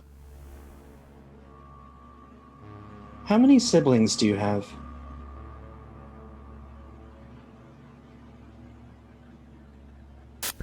Seven. Do you know anything about these people? Yes. What are they? This half of the room, the one that is currently populated, are the people that were failed experiments of the ooze. Various different testing on the reparative functions of the chemical. Some are Alzheimer's patients that where Alzheimer's was induced early, and they were implanted with the ooze to see if there would be a cure. Others, after the connective abilities of the chemical were discovered, were attempts to create some sort of superhuman, like we discussed, the next evolution. An ascendant human. The other half of the room were reserved for the people that were supposed to be suitable hosts for me and my siblings. I fucking knew it. I'm sorry. Those Suitable motherfuckers. They're putting the AIs into people. It's corporate controlled people.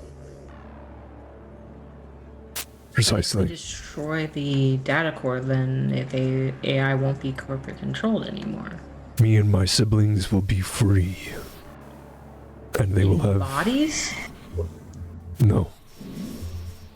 In the net, right? Yes. Okay. What will happen to the people? All of the hosts that they tried to attach us to have died. There are currently no viable living hosts.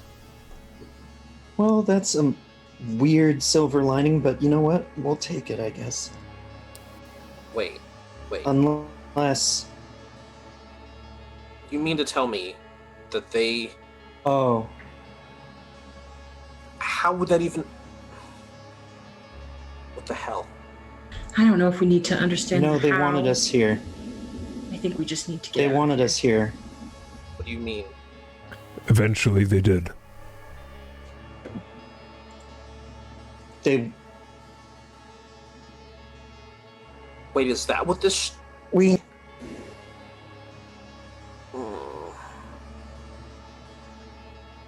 Eventually, This... All of this was so they could... Okay, let's hurry up. Let's hurry up. Yeah, let's try to get out of here. Yeah. Do you know which room specifically, if it's on this level? Do you have an idea of where the data cores are housed? you are on the correct level. Okay, good to know. And is there any way of getting further, like past this room, or is it just this room and then that's like the? It looks like the No, there is a door on the other side of the room. Oh, okay. So it could. There were 2 doors before. Yep. Well, there were 3 doors that you could have gone in. You went in the center one, The center. which went into this triage sort of room. And then Yep. there's one past. After you, Callum, I guess. Are Yeah. we just gonna leave these people here? What can we do? I don't think we should fuck with them until, you know, We handle the core. yeah. And then we Cores can are kind evacuate of... with them. Fine, That's my thought. let's go. If we unplug, that could set off an alarm or But something. you're gonna carry 10 people out of here? If some of them might be able to move. Would it? They're skeletons. They're not going anywhere. Your muscles have probably been atrophied for months, you know? They can't walk. They are just laying. Hey, Callum I don't know. walks over and very unceremoniously throws the blanket off of one of them, and this person hasn't walked in probably half a year. One of the dangers of people staying online on the net too often is that your body begins to do this sort of thing. I'm not Like- saying that we need to take them out. I'm saying we need to do something. And whether that's getting proper help over here to take care of them and either get them back to some sort of semblance of life or palliative care. Who's I gonna don't- help? The United States? They don't have jurisdiction No, here. I'll do it. Marco, Go. We can handle this first, but I will do it. Look, don't be an idiot, Marco. We can get people to come back in after. I'm sure we can contact some nomads or someone to come. They are dead. They're dead. They are already dead. The moment that the cabal got a hand on them, they're dead. What do you think is going to happen after this? We're not staying here to fight off all of their corporate goons. So, We what do can you still think we're let gonna people do? know that this is going on and that there are people here. yeah, We don't have to figure it out now. We can.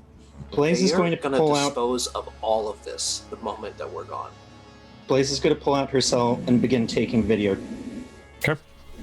and just very quietly talking over it as they're talking, and explaining where they are and what they're doing, Okay. just the whole data dump of everything that they know, very quickly and directly into the speaker. And then are we gonna have a little gooby mission to scout or just going? I think we just go in. Okay.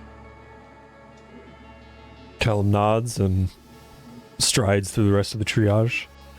And you pass the halfway point to the other 10 beds, and the setups change. Next to the beds are also what look to be vertical tanks of water for suspending people in it. And Blaze, you recognize verse jacks that hang idly in these empty tubes. It looks like that people would be physically suspended in these tubes to try and link them up with some sort of technology. She's just going to take, like, she's still got the camera out and taking pictures of all of this. Yeah. And doing the slow pan. And she's just going to say, I think that's where they try and do the uploads. You get to the end of the hallway and Callum stops, puts away one of his guns and pulls out a half-smoked cigar and lights it up and starts popping on it, keeps it in his mouth. Pulls out his gun again and then clears the corners through the door and then pushes through.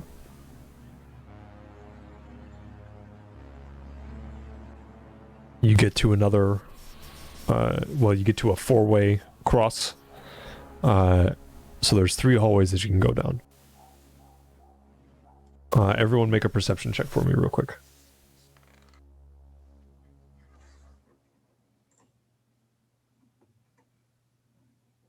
19. 16. 18. Okay. You all see pretty clearly that there are, in addition to the just white everything in here, there are an off-gray electrical housings that go off down the hallway to the right.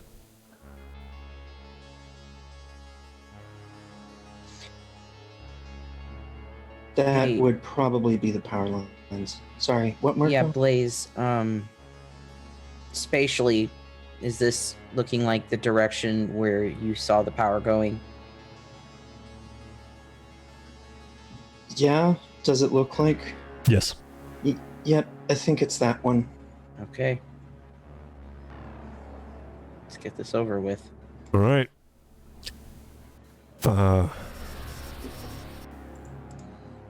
You make it up to the door, and it's passcode locked.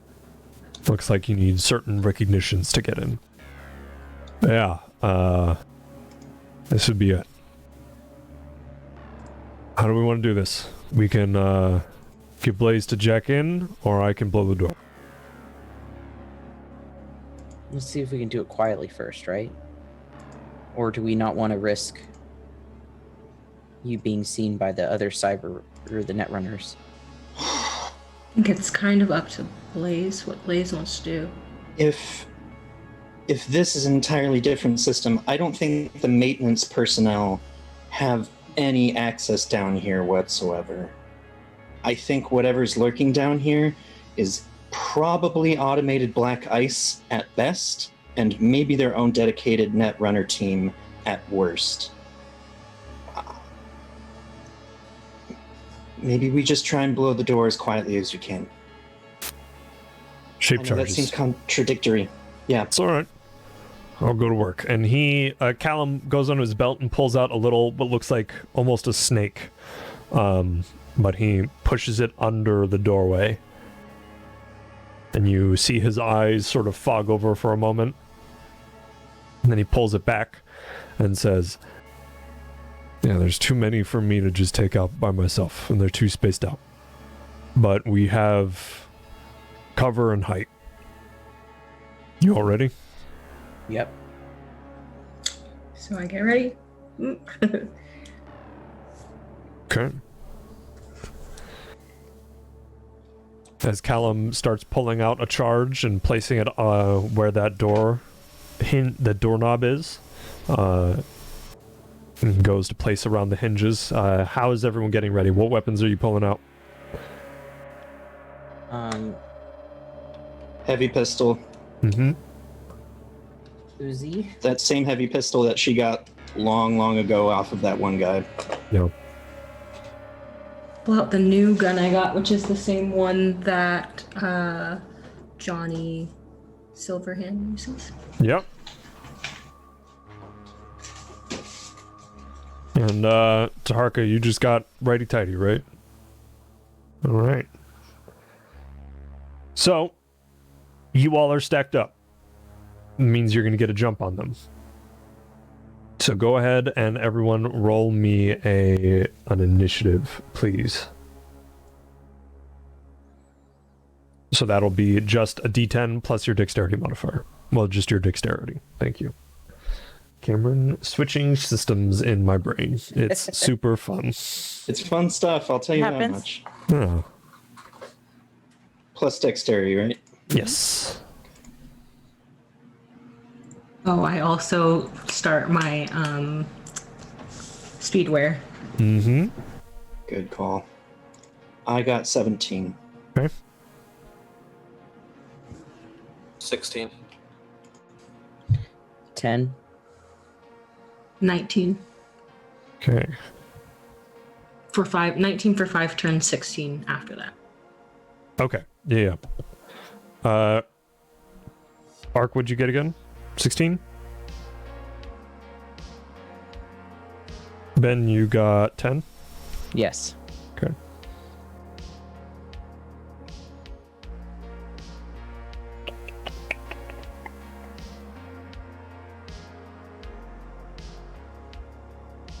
Okay. Let's go round. What are you all feeling in this moment? Marco. An all-encompassing hatred about what he just witnessed. Mm-hmm. He's ready to make people hurt for it because that's immensely fucked up. No. Metal.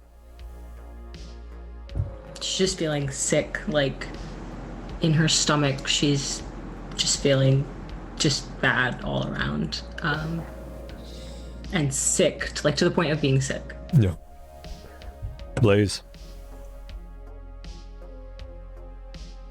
She's not listening to the music anymore, but she's still just playing the chorus in her mind of fight, fight, fight, fight, and like just hearing the music going on in her head without anything playing. Yeah. Taharka. Frustration that everyone else seems so intent on saving the day and not surviving, and determined to not end up in one of those beds. As you're all ready, weapons in hand, Callum turns one last time, looks down at you. He kind of pops his sunglasses that he's still wearing a little bit down on his nose, takes the scar out of his mouth, flicks it down to the side, and winks at all of you and says, "Remember to have fun." And then the charges go off, and combat begins. The door blasts open, you all push through, and you find yourselves in this sort of amphitheater section, where you're at the top. You have this kind of almost an array of gadgets and gizmos of control panels in front of you, things that none of you know what's going on. Even the techies, it's just like, this is some science bullshit that none of you have experience with. And down arrayed in front of you are 8 CorpSec guards, all that are surprised. So you'll get some free attacks on them, and Callum will be going first. He'll pull out his fucking monster of a hand cannon and take aim. Okay.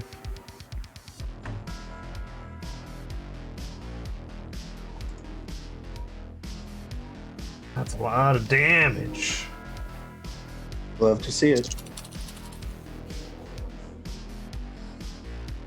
Yeah, with the ammo that he uses, he just takes a quick aim, and the sound is a lot louder than the gun he was using before. And one guard just crumples down to the ground. And few of you remember a similar sight of Metal taking a gun to the head of an old gang boss.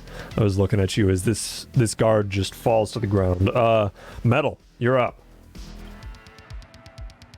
So we roll based on the ranged weapon skills, right? That's right. And there's a certain number that I have to give you for you to hit. I'm gonna pull that up right now for you. Ooh, so I rolled 10 on the dice, so that'd be Okay. 20. Oh yeah, you hit very easily. And So go ahead and roll me that damage. it's a lot of damage. Mm-hmm. That's gonna be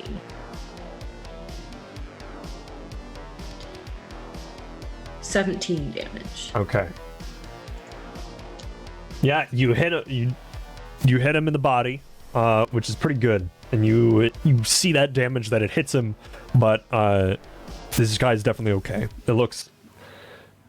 These are the toughest guys that you fought outside of Richter, and they've got heavy body armor. So he's damaged, but definitely not down. Riley, you're up. Taking aim at the same person and just quietly, Blaze is going to be like, focus fire, bring them down one at a time. Like, Mm-hmm. Yep, go ahead. Go ahead and roll the hit. okay. And Metal's gonna take cover after firing. You got it. Oh, 19, is that right? Yes, that's math. Yeah, that definitely hits. Go ahead and roll me that damage. Does rate of fire matter? Because I can take 2 shots. Yeah, it does. Go ahead and take another shot. Okay. God, math. 20. Okay, so both hit, I guess. Yeah, so go roll damage for both of that, and it's, both shots on the same person. Yeah. Yeah. Okay.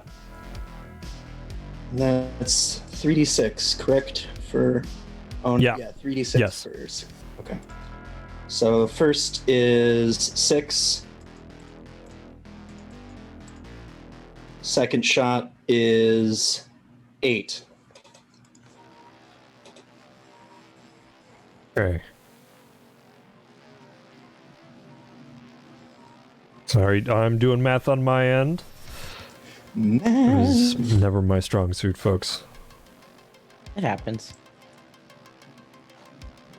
Yeah, with both of those shots, you remember all that training that you did with Callum. You remember the instructions he gave of just breathe and squeeze. And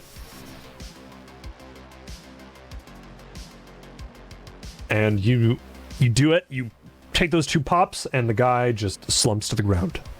Gone. Ark, you are up. Oh, and then I'm going to take cover next to Metal. Sorry. You got it. Is there enough room for all of us to have cover where we are, or would we need to spread out a little bit? There's enough for 4 of you, but it doesn't look like Callum took cover.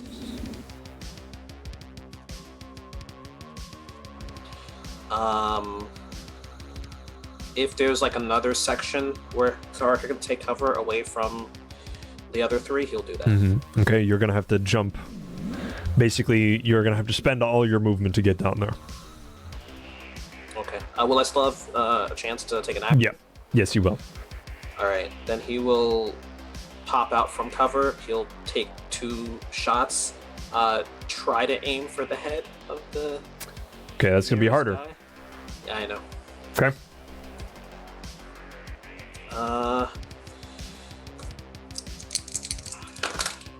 Okay, one of those is good. Well, this is very good. That is a 14 for the first shot. That hits. And the second shot is a 20. Roll a 10. 14 doesn't hit. Sorry. Okay. 20 does. All right. Okay. And that is 7 damage.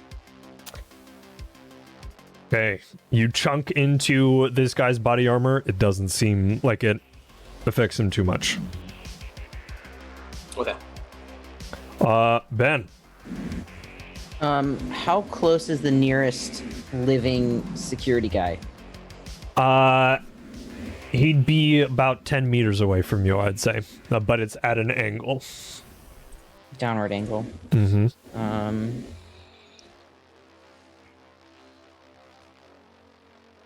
And only one of them has been killed so far, right? Two of them have. Callum killed one Oh, yeah. with a shot to the head, and Metal and Blaze killed another. And that leaves 6. That's correct. Okay. I'm gonna be honest. I think that because of the way that Marco's feeling, he would try to get within melee range of one and try to beat the fuck out of him with his brass knuckles. All right. Go ahead. So he'll move to the closest one and do that. Is that That would be your dex and melee weapon skill plus a 1d10. gotcha. It's not brawling? Whatever melee skill you want to use. So brawling would be it. Yeah. It's fucking dope. That is 22. He's Okay. aiming for the head. Face. Aiming. Are you doing aim for the head? Because that's different. Well, like punching someone in the face, you know? Aiming for the head is a very specific thing. It does more with this rule system. Yeah, you'll that's take true. you'll take a -6 to your check, but you'll be able to do more damage. Then no. It'll just be hitting the person in the Okay. gut or sternum area. All right. So attacking with brawling, you can attack twice in one action. So go ahead and Oh. roll another hit. Mind if I do? That one is a 19. Okay. So a 19 and a 22. Yeah. You hit him with both. Go ahead and roll damage for both hits. I don't mind if I do. Oh, delightful. We love to see it, folks. So 3d6 twice is, let's see, 10, 23 damage. Okay. You go ahead with your brass knuckles and you punch and hit this dude in his armor. He just kind of looks at you. As if it didn't do a thing. Mm-hmm. But he's surprised. You caught him off guard. And now we'll go back into normal combat rotation as Callum pops back up with his hand cannon and takes shots. Hits with both of them.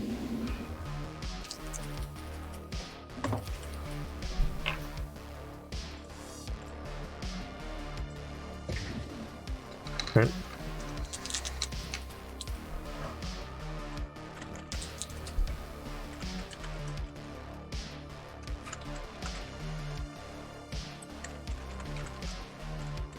Both of his shots land square in the chest of one of the guards. Guard doesn't seem to be dead though. He just seems to be damaged, stumbling back as he's been hit and trying to scramble for cover. Metal, you're up again. So I will go after the one that Marco hit, because now I'm nervous. Yeah, Marco's in melee range with Yeah. corporate security. Yeah. So that's where I'm aiming. I'm gonna Okay. pop up, aim there, and then hide again. So You got it. You're doing standard aim? Are you aiming for the I head? rolled so well last time, but I'm nervous I won't roll well this time. Oh, God. Um, Yeah, it could be a Johnny Appleseed moment. I'll try. I'll try to aim for head. Okay, and you're using your heavy pistol? Yeah. Okay, you get 2 shots. So aiming for the head, you take a -6. Okay, so the first one wasn't very good. That's, where is it? 14. Mm-mm. Okay, second one. Probably still no. So that's 16. Is that with the -6 applied? Oh, I thought it was -6 to your to the. It's to your roll. It's to mine. Okay, no, Yeah. then that's not with this. Okay. -6 applied. Okay, then no. So neither of them neither hit. of them hit. Neither of them. Okay. Hit. I thought it was like you added to like the DC. No, it's subtracting. It's essentially that. Okay. Yeah. So. Yeah. Yeah. No. You take aim, trying to shoot the Marco's opponent in the head, and miss both shots, unfortunately, before you jump back down into cover. Blaze. I'm taking aim at the one that Column shot. Okay. Go ahead and roll to shoot. Christ. I don't think either of these hit. Tell me what you rolled. 14 and 15. 15 hits. 14 does not. Okay. Okay. That's some good money. Okay, that's 10 points damage. Okay. Again, it doesn't look like you've got a good shot on him, but it doesn't look like it had enough stopping power. Actually, same guy that Callum hit. Yes, it does go through. Yes. It looks like your continuous shots are degrading the armor of these targets. So every time you break their armor, it's lessening it, just like all of your armor. Does that mean the first one hits, or? No. Okay. So armor is once you hit, it kind of subtracts damage. Got it. Same thing for all of you. Tarka, you're up. And the guy that Callum shot is not down, right? He's not down, but he's bloody. Okay. Okay. Tarka will take 2 shots against that guy then. Okay, go ahead, roll to hit. Would it be easier to hit if he got closer? No. You're within 10 meters, which is the minimum. Unless you're in point blank, and that's a different situation. Okay. I'm not there yet. I will just stay a little bit further out. I have a 13 and a 17. 17 hits, 13 does not. Okay. And that is 9 damage. Okay.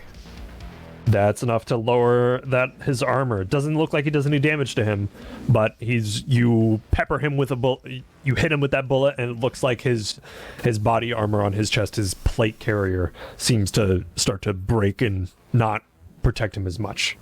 All right. And he'll drop down behind cover. Mm-hmm. And kind of mutter to himself, "Marco, get out of there! Marco, get out of there!" Yeah.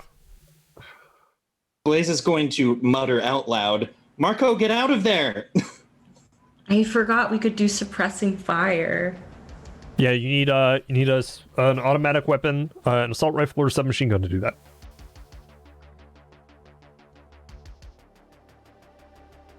Okay. Marco, you've been hit twice. What's your armor?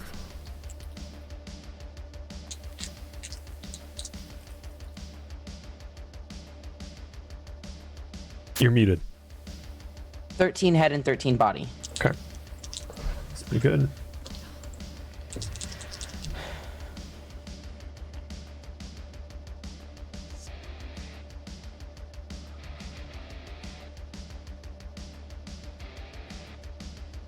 You take 6 damage to your body. Remind me how. Okay. All right. Yeah, so you should have hit points that are there. Yeah. Yeah, I just forgot to mark down when seriously wounded happens. That's halfway, right? Yes, and I have other things that I can help you with that. Okay.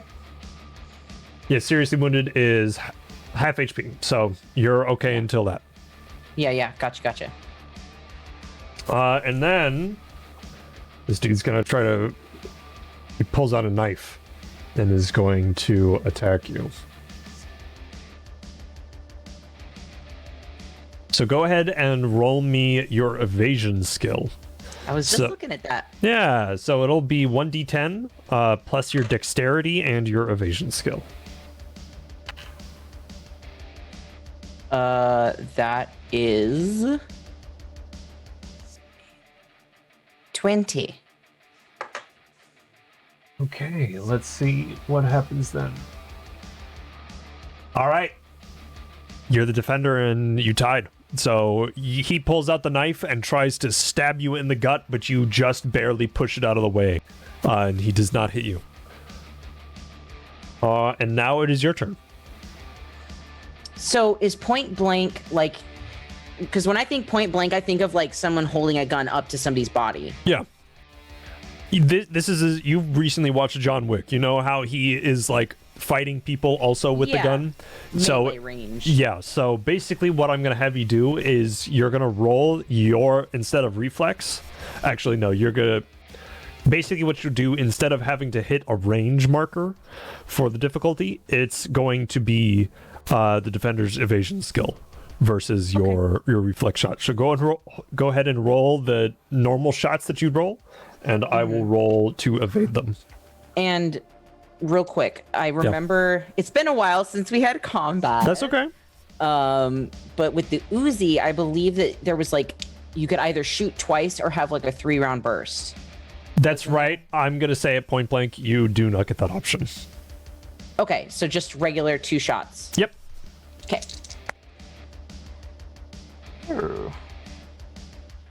That is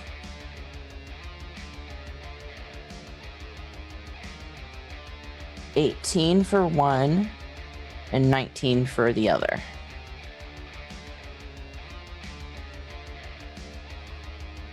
So he dodges the first one, but the second one, you hit him.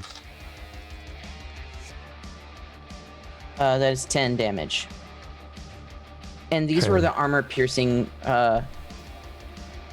right rounds that he got from Callum. Mm-hmm. So that's -3 to the. And you said 9 damage? 10. 10. Okay. Yeah. So you get a bullet into him, but he's still up and fighting. It's Callum's turn now. Can Marco move? Yeah, Marco. Yeah, Marco can move if you want to move, Marco. Is this like a attack of opportunity kind of thing? Yes, it will be. Okay. I guess he would try to like do like a combat roll to the nearest cover. Okay. So away from fighting. Yes. Yeah, go ahead and roll me an evasion. It's 19. Okay, we'll beat you. Uh-oh. I'm in danger.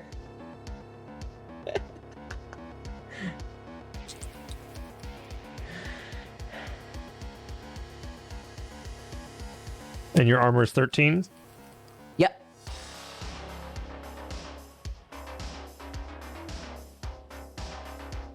Okay, even with effective melee weapons, you do not take any damage.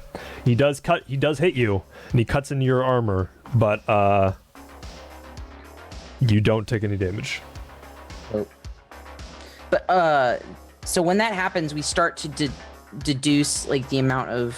So if it right? meets or beats your armor, then you'll reduce that. So when you took that damage, your armor goes down by a point. Yeah. Your armor goes down by a point.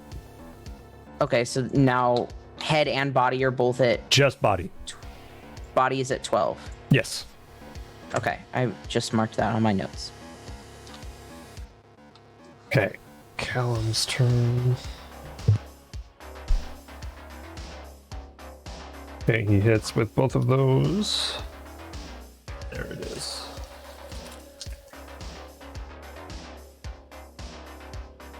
Yeah.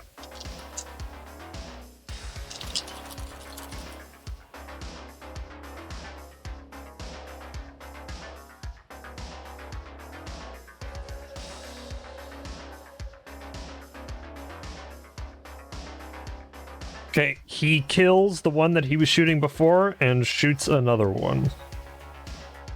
And that's his turn. And Metal, it's your turn. You've got 3 dead, 2 that are wounded, and 3 more that are not. So I think I'm gonna switch to the rifle that I have, Okay. and then fire that way. Okay. Fire with that. Absolutely. Just need to look that up real quick.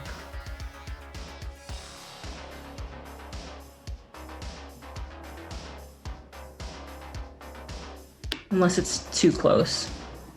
No, you can definitely use your rifle. That's fine. I'm just checking how much you get to shoot. Okay. I think it's just 1 rate of fire. Yeah, you're good to go. Okay.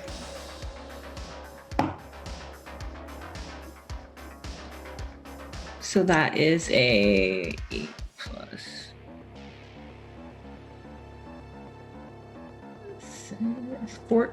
14. That does not hit, unfortunately. Oh my gosh, I keep freaking missing. So you pull out your new gun, and just in that heat of battle, this firefight, you pop out of cover to shoot and miss just by a hair, and then jump back into cover. Blaze, you're up.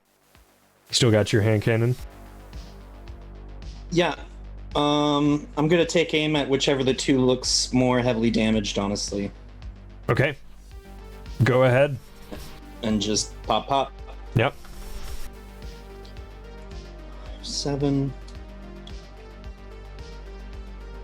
20 and 18? Yes, Yep. 20 and Both 18. both hit. You're good. I actually have a question. Yep. Which ones are shoulder arms and which ones are is the rifle considered a shoulder arm?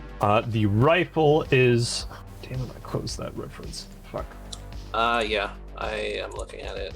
Rifle. The assault rifle is a shoulder arm. Oh, Yeah. then actually it's 2 more because I have skill in shoulder. I have 2 skill in shoulder arms, so it would be. Okay, then you hit, roll me that damage, and it'll get applied to... Okay. Are you The attacking... one that is in front of Marco. Yes. Or was in front of Marco. Yeah. Okay. And Riley, roll me your damage at the same time, please. 18 all day. All day. 8 and...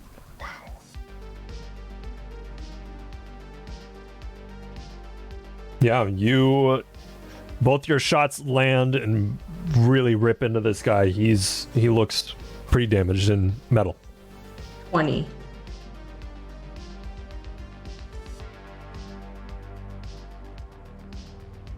Same situation. You cut, your shot hits deep. This dude looks like he should not be getting back up, but he is. He's still up. And with that, Taharka, you're up. So how many guys are still there? How many more of these corpses are we dealing with? You've got 5 left, 2 that are heavily wounded, 3 that have been untouched. Okay. One of the ones that was heavily wounded was the one that Marco was near, right? Yes. Taharka will take 2 shots at that guy then. Go ahead. Protect. I'm gonna assume that 11 misses. 11 does miss. A 16 hits. Yes, it does. I will take it. Okay. Not like that though. That's 3 damage. Yeah, you shoot and the armor just holds too tight. It just almost bounces off. And now it's... He'll drop back behind cover. Mm-hmm. That corpse guy that you tried to punch in the armor, Ben, is coming after you. So go ahead and roll me an evasion, please.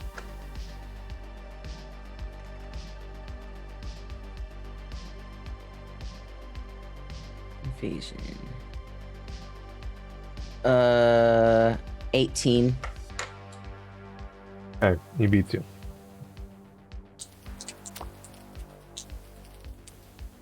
He's trying to stab. Yeah, take 1 additional damage, and your armor goes down by 1.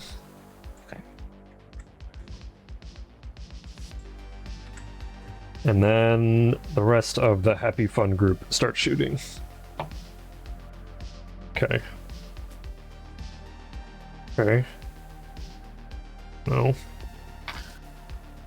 Okay. Taharka, what's your armor? It's 11. Okay. You take no damage, but you do get hit. A bullet bounces off your chest armor. A bullet whizzes by you overhead in the cover, and all the three of you that aren't engaged in melee combat watch as 3 bullets hit Callum in the chest, and they just seem to bounce off of the armor that he's wearing. Marco, you've got a guy that just stabbed you in the back. The bitch did. Mm-hmm. So he will spin around and shoot at him. Okay, same thing as before. You got it.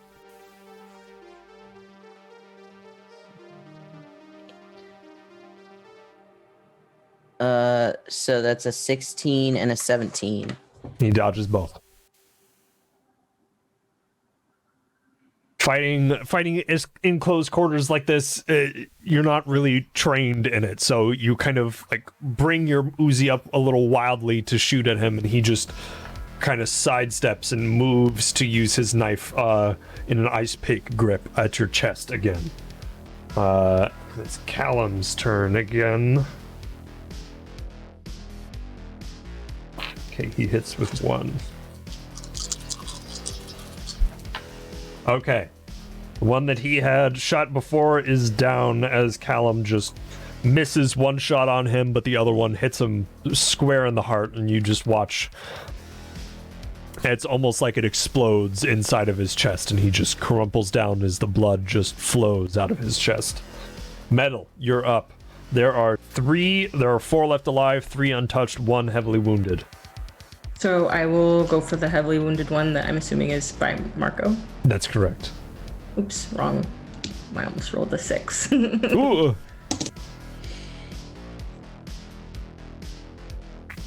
Oh man, what is that plus again? Plus 10. Oh, that's still good. So that'd be 16 again. That hits. Yeah. So, well, I was going to be another 14, but I have.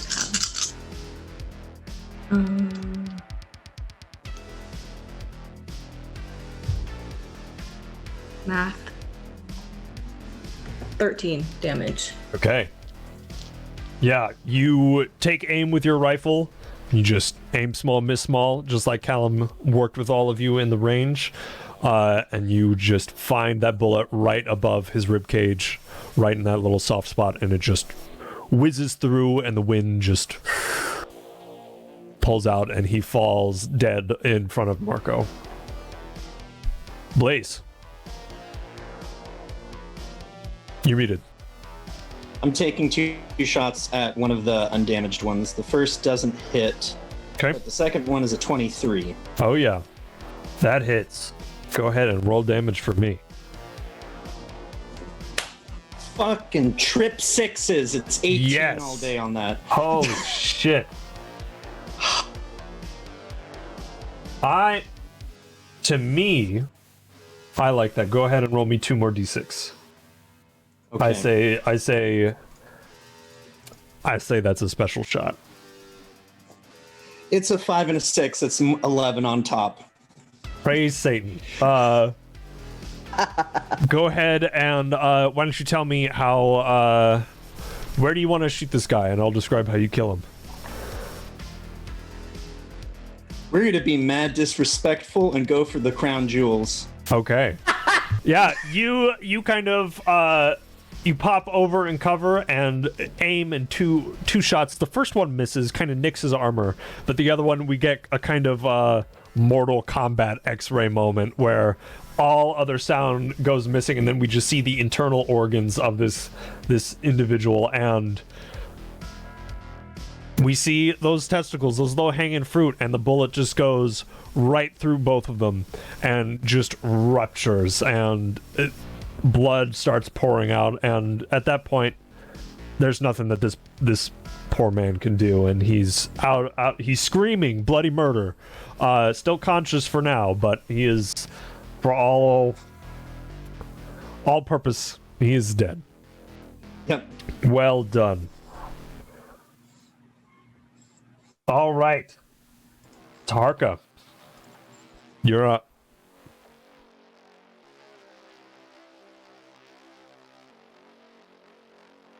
You're muted. You're muted. I'm good at this. How close is it to the two corpse sec guys that are still standing? It is just about 10 meters. Okay.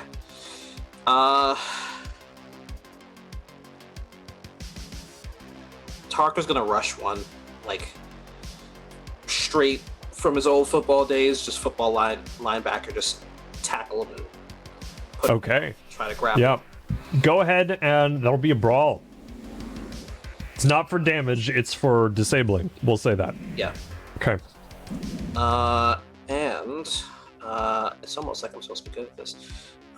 Where's my hurt things skills? Brawl. Why am I missing it? It is. It is in. Yeah, there you go. Got it. That is a 14. As you go and you get your shoulder low, this guy looks like these are all corporate security. They know what they're doing, and he just kind of uses your momentum against you and moves you and positions you behind him. So you're both. He basically puts you in a neutral stance, but now in between him and his corporate buddy. And now it's their go. And the one that you fought is going to pull out his knife. And go ahead and roll an evasion for me.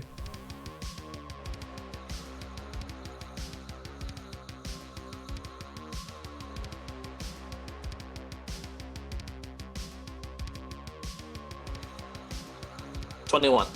Sorry. 21. Oh, yeah. No, he misses you completely. He just he goes to gut you in the stomach with that knife, and you just move it out of the way. And the other one is going to take a shot at Marco, but misses. He made it to cover, I thought. Yeah, they can still shoot at you when you're in cover. Oh, okay. Yeah, it's just harder. All right, it's Callum again. Callum's gonna jump down into the fight, and he just reaches into the sleeve and pulls out this wicked-looking, like repurposed metal that he made himself. Okay.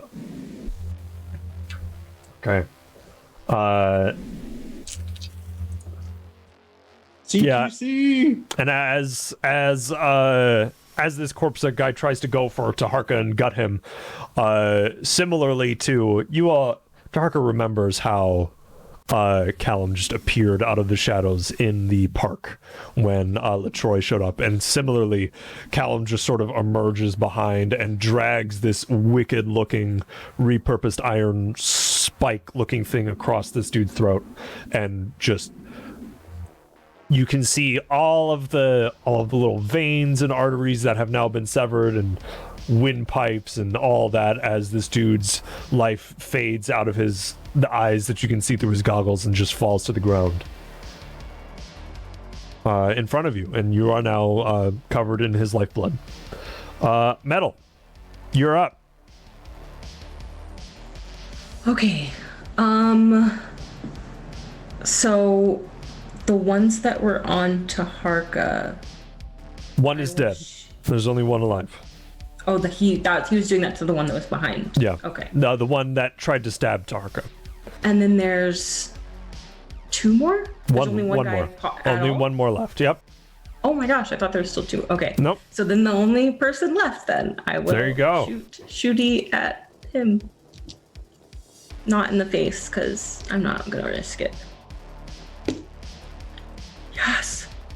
19. That hits. Go ahead and roll damage. Do some damage.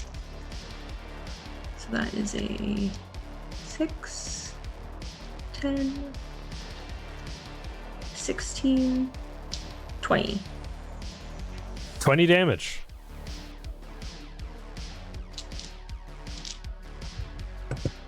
Yeah, this guy takes that bullet to the chest. He's up and still able to fight, but he's good. He's good to go. Blaze.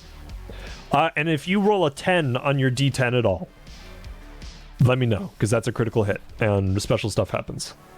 Oh, okay. I will let you know next time that. Yeah, for all of you. Wait, did you do it on that roll, Melissa? On that one, on a previous one, I had rolled Okay. 10. Like, Yeah, all- in the future. Okay. Yeah, one of the first ones. Riley. You just gonna shoot Two this last shots. guy? Speak of the devil. 22, and then 23 with a 10. So 20, 21, and then 23 with a 10. Okay. roll. So that one with the 10, roll Yep. double damage. Okay. First shot is 14. Almost Okay. trip sixes. Second shot is 19. Damage? Yeah. Yeah. Go ahead and tell me how you killed this last man. Nut shot? Four nuts? No, she's going to spend her movement, fire the first shot, walk down the ramp, and just be like, dodge this, motherfucker. Yeah, final execution, just letting that recoil ride. Absolutely. Very quick fall down, unceremonious. You just watch as that head blows out the back, passing through that helmet, and that gray matter splatters all over the control panels as a veritable pool of blood from these corpsec individuals now pools down on the main observation deck. Tark Marco, are you okay? We're out of Sorry. combat.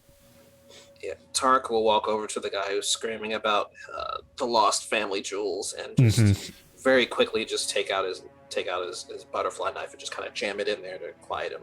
Yeah, you feel that last gush of blood jut out as you push that in, and the limpness of the body falls, and the previous erratic screaming is stopped.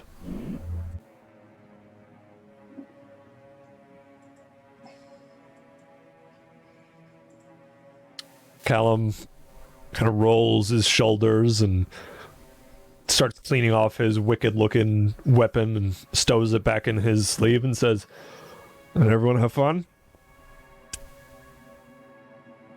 I wouldn't say fun, but we're all alive, so that's good. Anybody get hit? Anybody need attention? You do. Other than me. I'm only so-so with a first aid kit. I can take a look. Unless there's somebody who's better at this than me, because I can do it myself. You sure? Yeah. You, I have a 10 first aid if you want any help.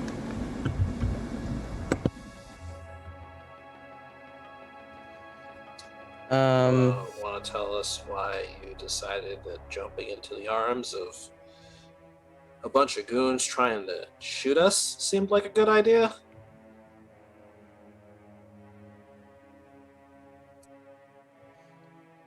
Not really. Shouldn't have done it, but I was a little upset in the moment. I So. got it. Great. Can you be less upset and more careful? Because the last thing that I want is for you dead. That would really fucking suck.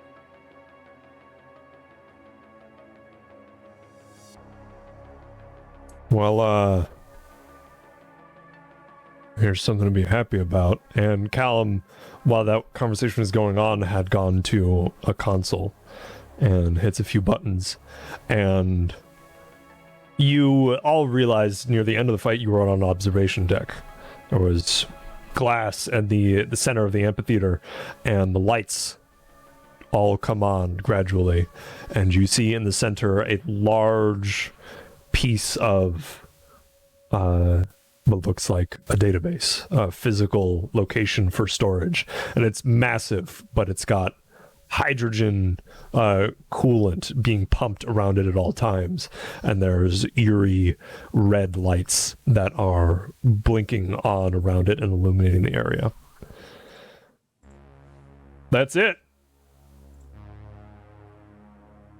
Okay. So, Blackheart, should we just blow it and get out of here? What do you think? Its destruction or corruption is all that is needed. I'm really concerned about something. And Blaze says, can I just do a perception check? Go ahead. Okay. 7 plus 14, 18. Okay. She's trying to see if she can hear any footsteps coming to the room, any alarms sounding, anything. No. You don't hear anything. The only thing you hear is you can hear through the observation windows the hiss of the coolant being sprayed on the core. This is still too easy, right? Like, where's the backup? Where's the secondary fire team? Where's anybody? Why has an alarm not gone off? Like, what the fuck is going on? I told you I would do my part to make this as easy as possible. Oh. To be fair, Blaze, I did get hurted a little. So it wasn't super easy. Yeah, welcome to the club. It's fun, isn't it? Mm-hmm. Okay. Well, shit, Colin, do you want to blow this thing and we can just bounce? Yeah, I can do that. You got it. And Callum will reach into his kit and pull out what looks like a rigged old Betsy, which is old grenade launcher from Vietnam era. And looks like he takes out an old pipe bomb and slots it in and goes up to aim. And as he aims, alarms begin to go off. And the data core begins to rise, almost as if it has its own mini elevator shaft. And Take the shot!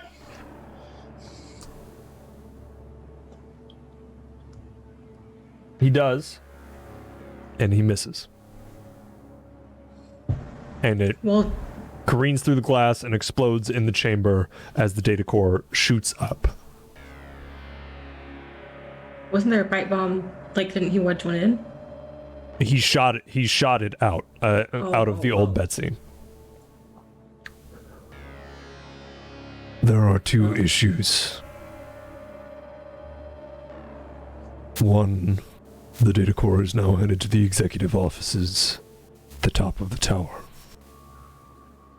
Two, it has moved because Richter has arrived in the building. And he has set off the alarms. Yeah. I hate. That's the sentence. I hate.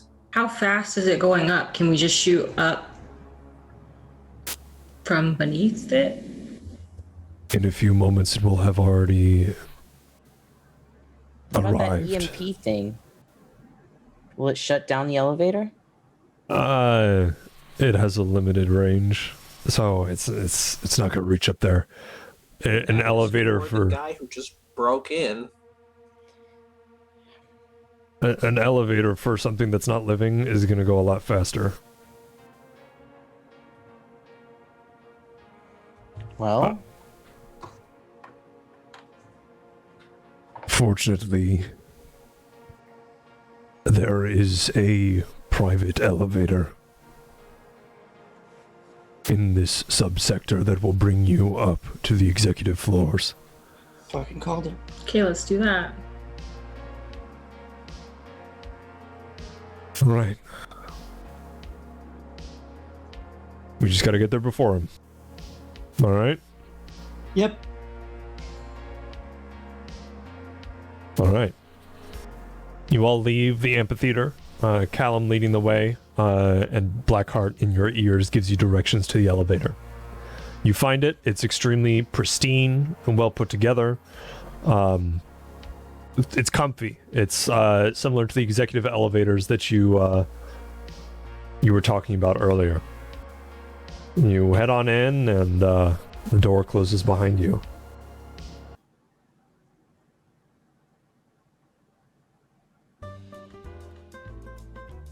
Well, you all did pretty good in the fight. While we're in the elevator, right? Yeah. Okay, while we're in there, Marco's patching himself up. Yeah. Go ahead and make that roll. There's yeah. 10 plus 16, 26. Okay. Yeah. You have staunched the bleeding.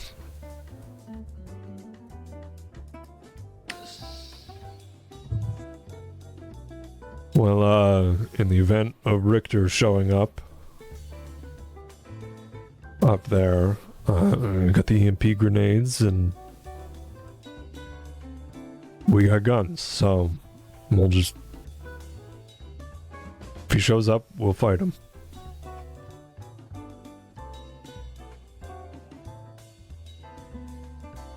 I do have a zip line gun, just in case.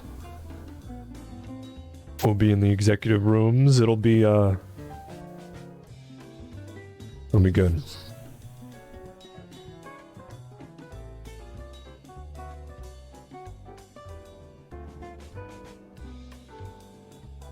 Yeah.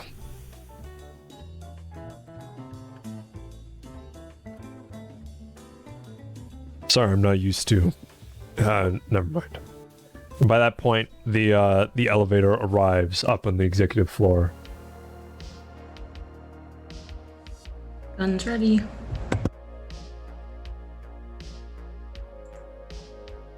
You make your way, the door opens, and all of the talk earlier about executive elevators and everything is nothing compared to the lavish offices that you see in front of you. These are the size of homes, essentially. Multiple floors in some offices, massive desks, entertainment rooms in them.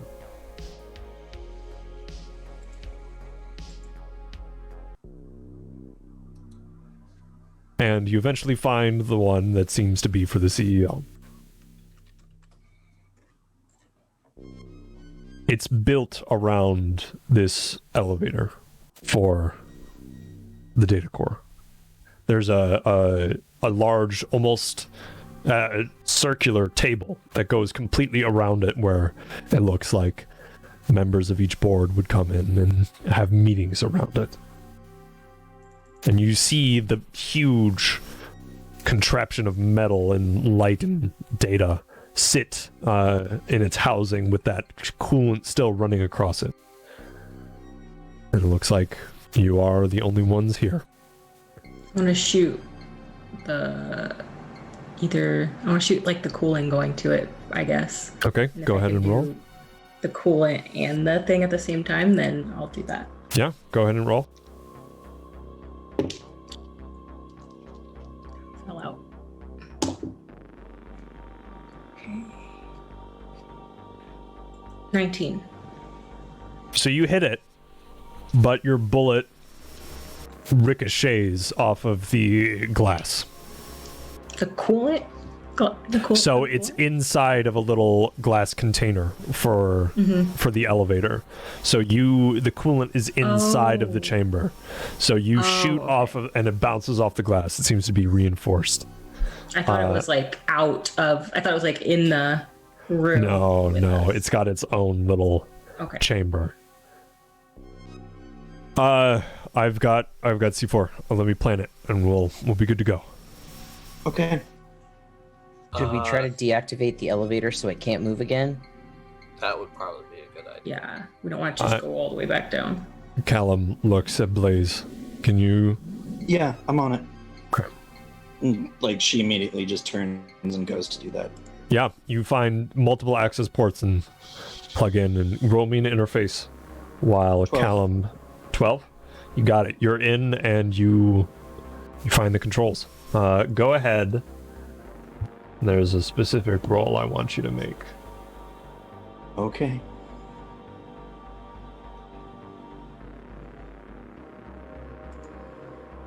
Roll backdoor for me. Okay, that's just standard interface. That's right. Okay. And there are certain things that you might have that would give you bonuses. But if you Okay. don't have them, I have a backdoor program. yeah, you I do. think. I think it's a +2. Yeah, that's what I recall. Yeah. So that's a nat 10. So 6 plus Yeah. 2 is 18. Nat 10, you're good. You easily shut off the elevator controls as Callum begins to set up the explosives. Is there a way I can shut off the central elevator controls as well? Yeah, Like you all easily do. elevators to here. Yeah. Okay, cool. Okay, so we've got a little bit of time. I shut off all elevator access. I don't know if Richter's taken the stairs, but if he was in an elevator, she's got to figure that out now. You all clearly hear a huge metallic chunk. Okay, we need to do this now. We need to. I am working on it. Thank you very much. Okay. You hear another metallic chunk as Where? the elevators. Oh. And if any of you were to look over, you would watch a hand push through the doors EMP grenade time. and begin to pull them open. And you've seen Richter before, and he looked human. He had skin and hair and everything. Now it looks like the facade is gone, and the real person that Richter is has appeared. The metallic hardware that he has installed in him, fully able to see, it looks like a little bit more than an endoskeleton, just this metal face with charred bits of fake skin hanging off of it, and just peelings of almost like metallic claws as his hands looks like he's been damaged, full of bullets, explosions, but seems to have handled most of Arasaka's staff. Yes, Blaze. Wonderful description. Mm-hmm. I'm still jacked in. Yeah. Could I drop that motherfucking elevator? It's below. Oh no. It's below? He was riding it up, and you stopped them. Oh. So he broke. He broke through it. Oh, I see. Yeah. Climbed up. Yeah. Yeah. Can I bring it up then? Yeah, he's through the doors at this point. Oh, okay, it doesn't matter. Yeah. Okay, got it. Yeah. So everyone, please roll me another initiative. Yeehaw.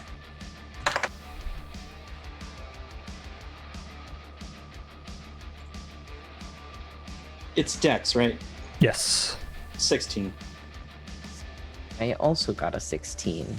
Nice, 16 twinsies. What are both of your decks? 10. 8. Okay. I have a And- 17. Okay. I rolled a 10. Okay. And I have a 15. Okay. High Roller Club.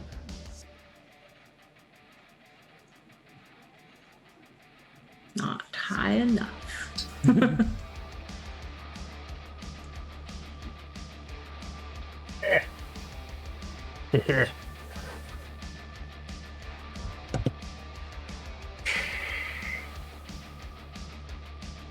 All right, Callum goes first, and he's going to roll to continue setting up the bombs. He makes progress. Ark.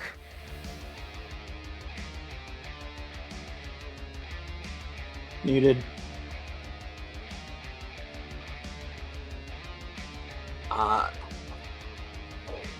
Based on how quickly people seem like they're responding and pulling things out, does it seem like other people are going to get their actions off before Richter does?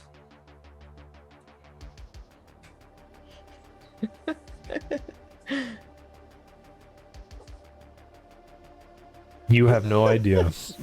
Then Taharka is going to arm the grenade and the EMP grenade and give it a toss. Okay. And then he'll drop down behind cover and start to unsling the sniper rifle from his shoulder. Okay.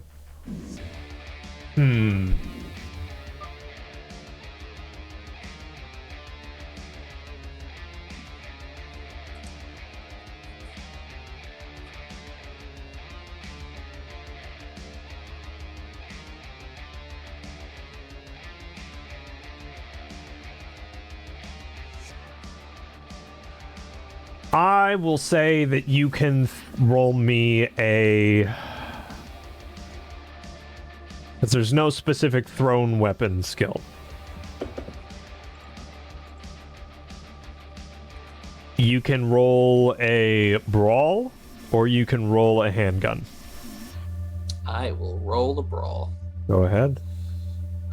He kind of cocks it back like he's throwing a football and then just gives it a toss. You meet eyes with Richter as the glowing red, beady bionic eyes that he has, and a impassive face. That's 12 on a natural one. Okay. Let's see what happens. So that glare, that meeting those eyes with Richter, you fumble for a little bit. You feel the pain from the bullet wounds, and it slips out of your hand. And it falls at your feet and goes off. I need all of you to roll a...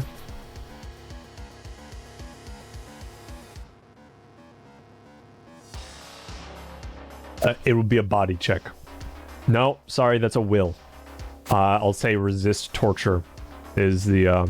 no, endurance is the skill that you need to roll.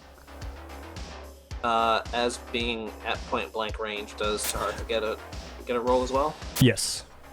Okay. Because it's not an explosive, it's specifically an EMP. And this will determine if all of you get to keep your cybernetics or not. So I have, it's a 21. Okay. I got an 18. Okay. I don't have cybernetics? Oh, that's right. I mean, you do, but it's not anything that affects your abilities. So yeah, you would essentially you wouldn't be able to jack in if you fail. Wait, Gooby. Yeah, I've rolled for Gooby. I'm going to check on Gooby. You can do that on your turn. Okay, I'll check on Gooby. Ark, what'd you roll?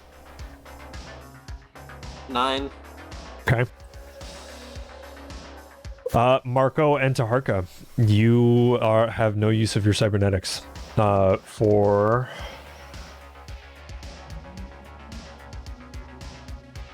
3 rounds of combat. Okay. As the grenade goes off after Taharka's fumble, you don't even see anything. You just feel a pulse of electricity, like your hair is standing on end, and what you're so used to being able to work just stops. Marco, your hand just seizes. So this isn't like the thing they did at that one club where they just turned off the ability to use things? It's different. You have no use of any It's cybernetics. Yeah, it's bricked for 3 rounds. Love when that happens to my prosthetics. Yeah.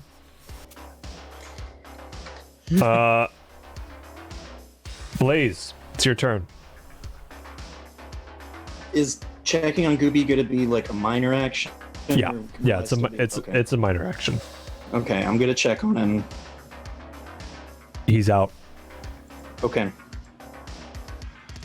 Sleep well, little buddy. And then just ducking into cover, saying, Metal, you got the other one ready? And then firing 2 shots. Yeah, go ahead and shoot him. He is a little bit further away than your fight before. Okay. So he'll be a little bit harder to hit depending on which weapon you're using. Oh, it's the heavy pistol. Okay. I can do math. 23. That hits. And then 19 for the second one. That does not hit. Okay.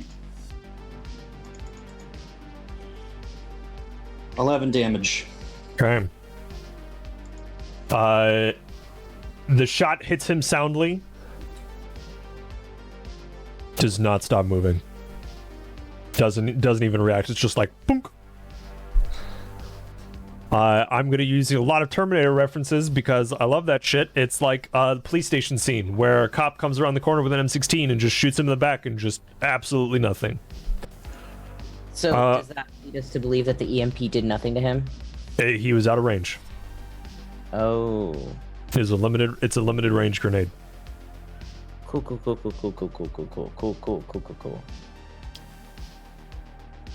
Ben, you're up. What would you like to do? How far away is this feller? Between 13 and 25 meters away from you. So is that out of range for his Uzi? Because that's the only one-handed weapon he has. No, that is in range.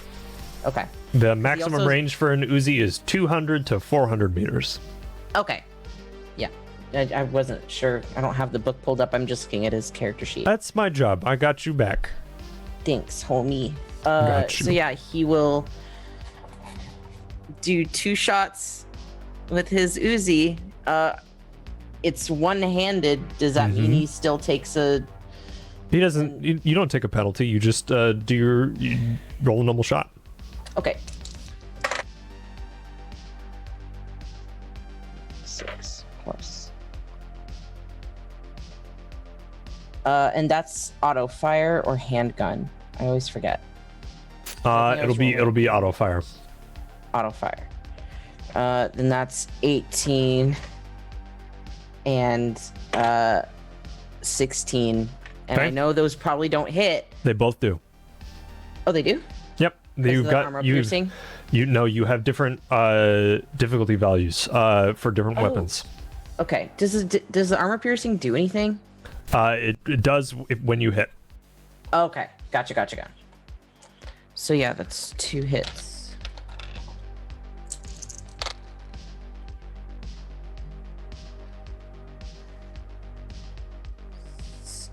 That's 17 damage. Okay.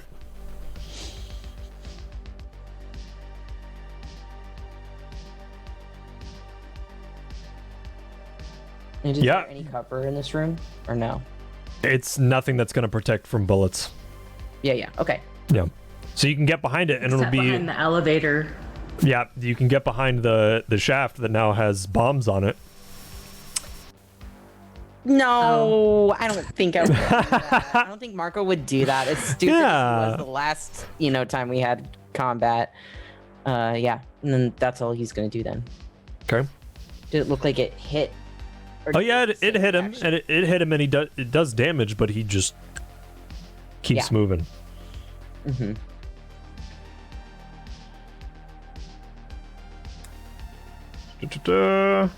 Metal.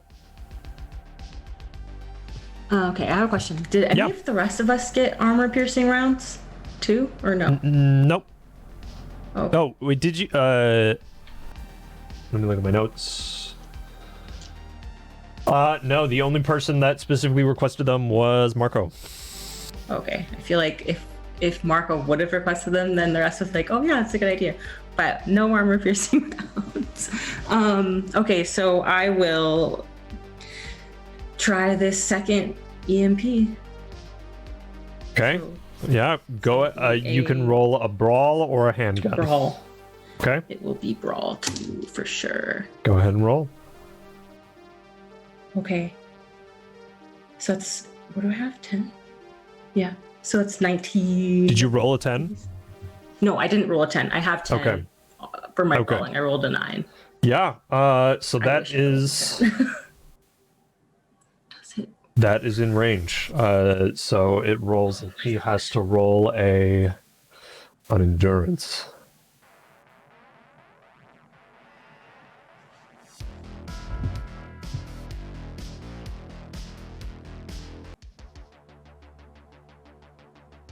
The grenade goes off.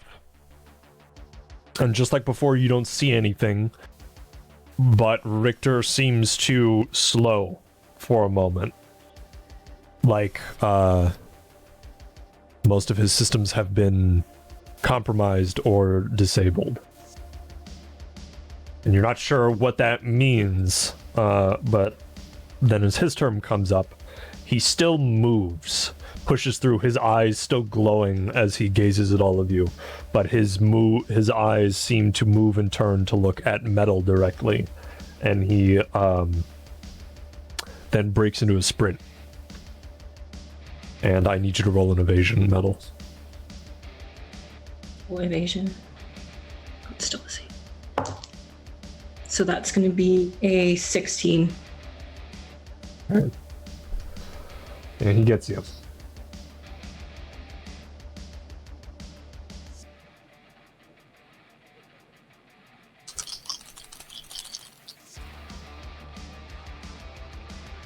What's your armor?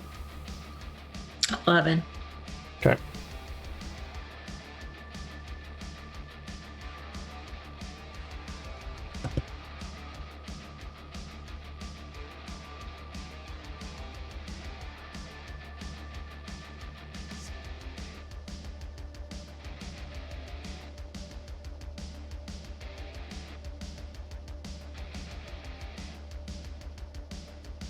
Take 8 damage to your chest as he runs up and just gives you a giant boot in your chest. And you feel like your sternum may have cracked. And it's Callum's turn, and he turns to look and is just like, do you need my help? Or do you want me to blow this? Just blow it. Okay. He continues to set the bombs. Ark, you're up. You're muted. Tarka barely saw what happened because now his left eye is out.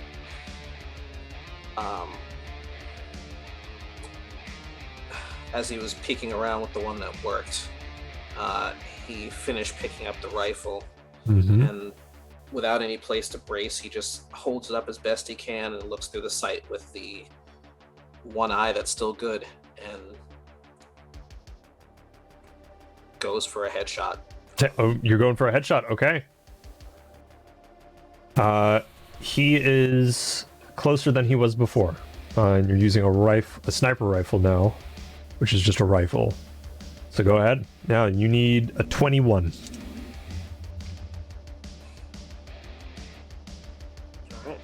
Now remember, you can spend your luck attribute to reroll. I did not forget that. Okay.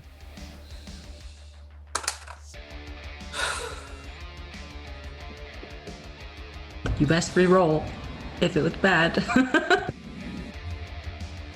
How does that reroll work? Do I spend a point? You spend a point and you can reroll. I am spending that point to reroll the natural one. Do it.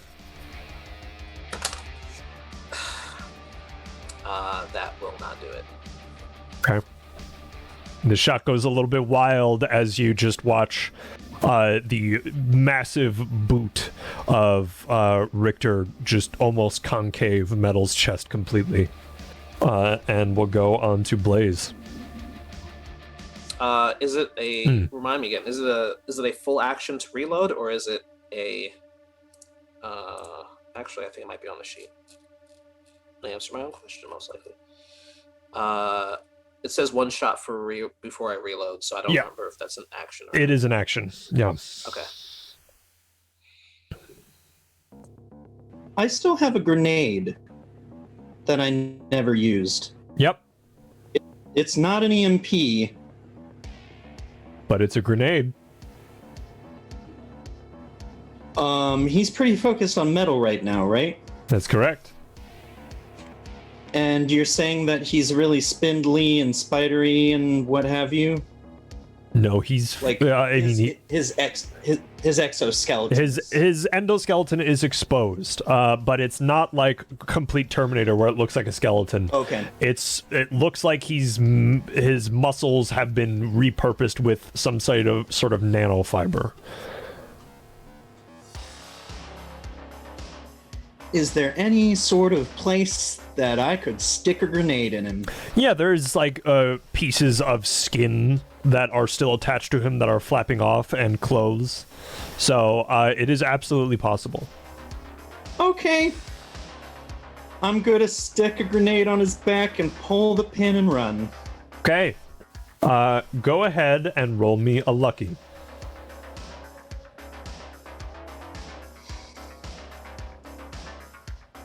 Sweet Jesus. Might be bad for me. And I can spend one of my lucky points to do a reroll? Yeah.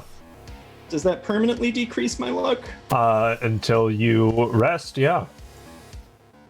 Well, until the end of the session, but This is also our last session, so spend him if you got him. I'm gonna reroll then and decrease the point. okay, do it. Math is hard. Yeah, it is. 16. Okay. It sticks. And you run, yeah? Yup. Okay.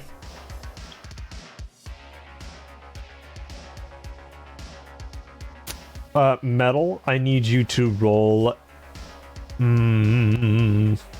I'll say athletics. And Riley, you get to roll 8d10, please.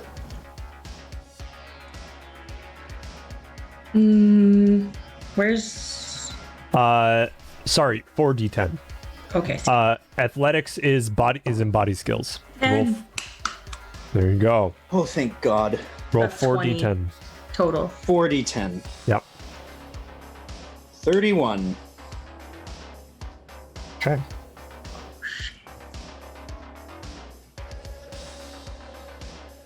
The grenade goes off, and it sends... Metal, you take 15 damage reduced by your armor. Okay.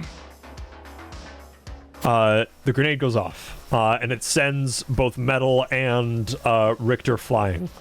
A lot closer to the central data center pillar, data core pillar. You kind of peek from around the cover that you got as Richter. You just see an arm push himself up. There's a giant char and chunk out of his back of that kind of fibrous metallic muscle that he had there, but you can see his actual skeleton covered in both bone and metal, kind of peeking out from under that. No blood. Marco. You're up. How far away is Marco from Richter? About 10 meters, I would say. Okay. In that case, it's been 3 turns, so our stuff comes back online. No, turns is in rounds. So that since your EMP This was went one off, round. this is 1 round. So you've got 2 more. Oh, I thought it was a lot more than that. Okay, so he will try to shoot Richter. Is he facing Marco, or is his back to Marco after this explosion? You're to the side. Okay. He would I don't remember who told us. Someone told us that the best place to shoot at this motherfucker would be like the base of the skull. That was Callum. In the medulla. Yeah. The medulla. Mhm. So yeah, I think he would try to reposition himself so that he's behind not Callum, behind Richter. Yeah. And try to aim for that spot Okay. that he was told to shoot at. You will need a 21. Oh boy. Oh boy. Got a 10, Wait, a natural 10? a natural 10 Okay. for one of them, and an 8 for the other, and that's 16 for that.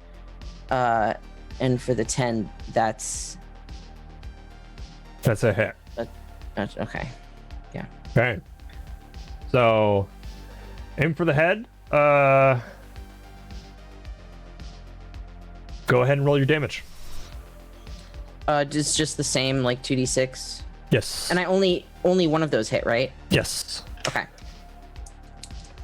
So, aiming for the head, damage that gets through the defender's armor is doubled. Okay. That is a 9.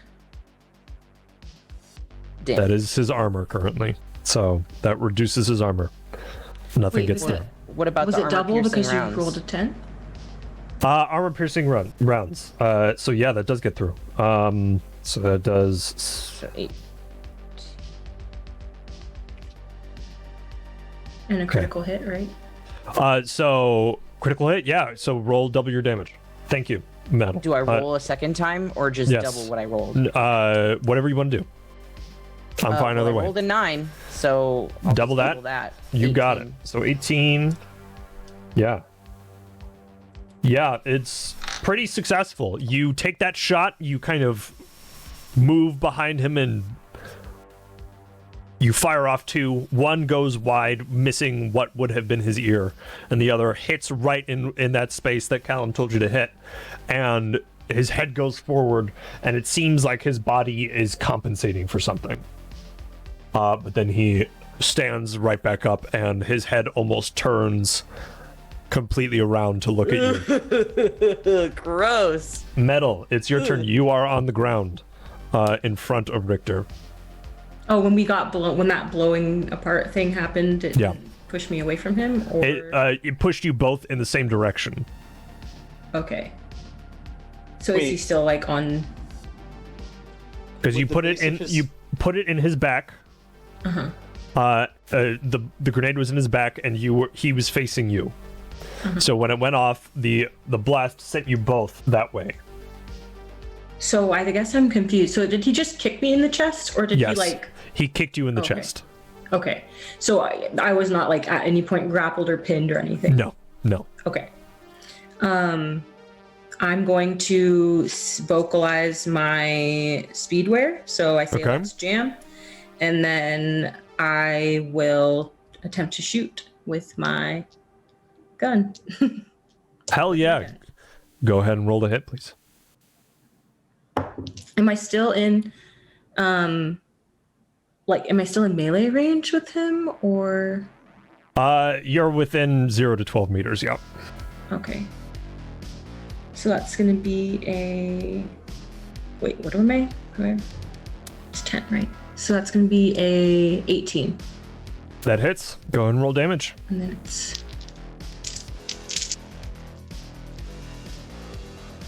that wasn't very good. 10, 11, 12, 16? Actually, that's better than I thought. I just have 2 ones. Yeah, that hits. Oh no, I mean it goes through his armor. Yeah, it does damage. Yeah. Okay.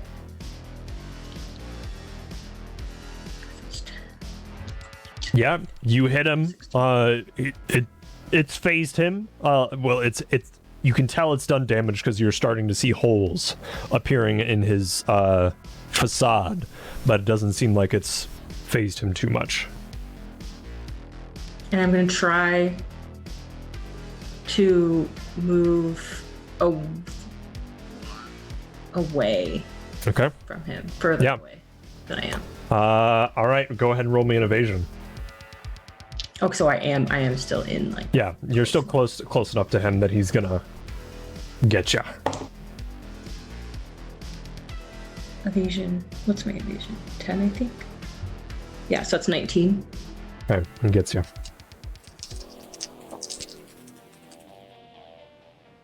There's no way I could get out of that then. That's like almost as high as I can go. What's your armor? 11. Okay.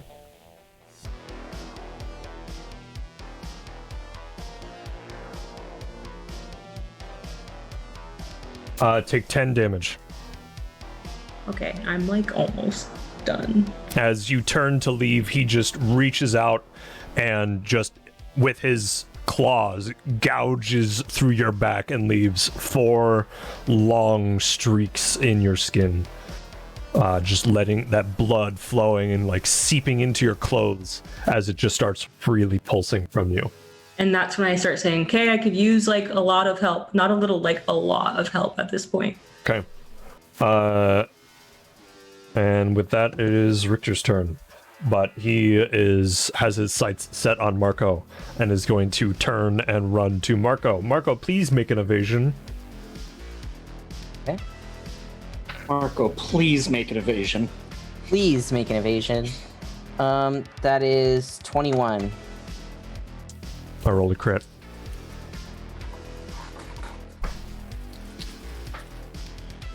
Nine. Also, guess what all of you forgot to do? You all feel that pain from metal on her chest and her back pulse through all of your bodies, and you feel we know that to dampen, don't we? We know to dampen the pain after. Yeah, but none of you have had this experience of severe damage to your bodies before while you've had this. So you receiving this and not realizing it at first, you're feeling that pain and it starts to pulse into the other 3 of you, and you know how to shut it off eventually, but it is full and intense, and you all start to carry each other's burdens for a moment. Dope. Ben, what's your armor? Head is 13, body is 11. Okay.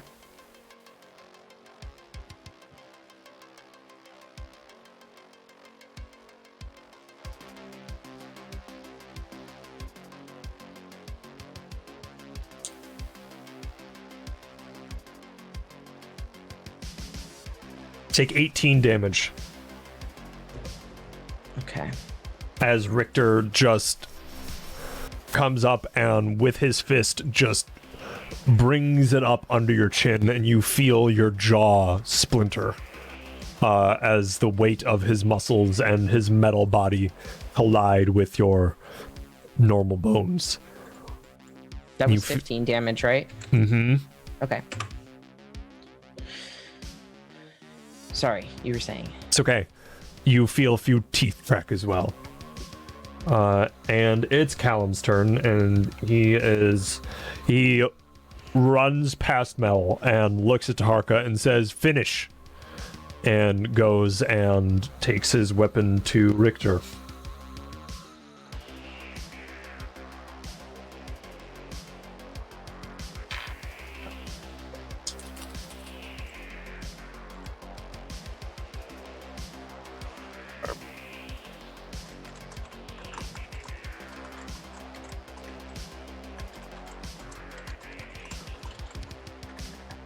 Okay.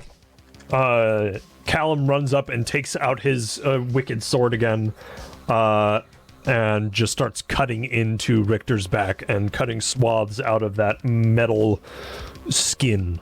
Ark, Tarka, you're up.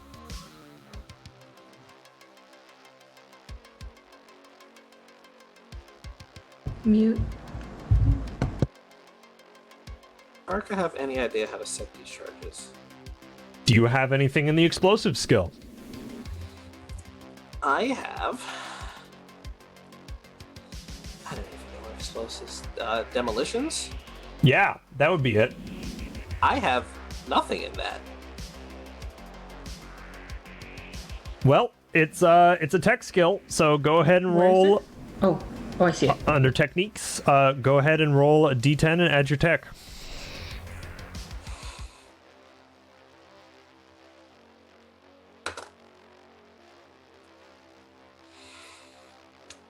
That is a 14. Let's Okay. roll. Do you have enough points to spend here? So That's you off of an 8, so I really can't get much higher than that. you have a rough idea of what's going on here, and you continue Callum's work to set this up. It's almost done. Okay.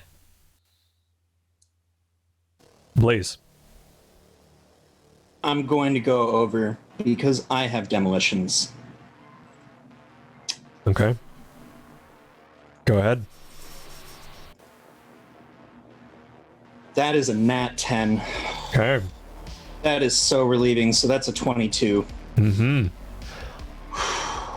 You can see what Callum was doing, and it looks a little bit more off the fly and rudimentary kind of thing. You know more about demolitions than Callum does, just from the theoretical level, and you come in and you replace a little bit of his work and put it back together, and you continue on, and you're doing a damn good job. Marco, Okay. you're up. Your jaw has now been split. Cool. Is Richter between Marco and Callum, yeah. Can, Okay, you're on one side, Callum's on the other side. So in D&D terms, you would be flanking. Okay. Riley, you wanted to cut in real quick. can I just mentally... I'll just say, let me flood your feelings, everybody who's hurt. I haven't been hurt.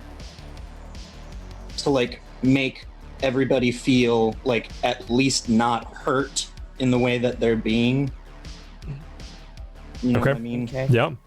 Also, this round, my speedwear would have kicked in, so I'd be initiative 18. Okay. So I don't Then know how we want sorry, Ben, but Metal is gonna go before you. Okay.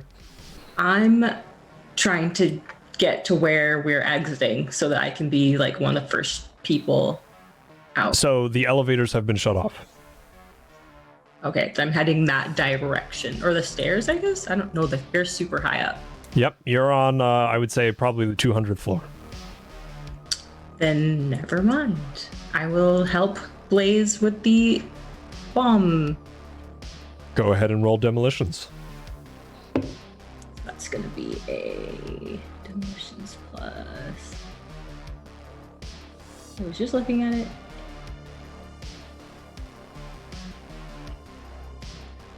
$14. Okay. You're looking at what you, Taharka, and Blaze are doing, and you're trying to input and help out.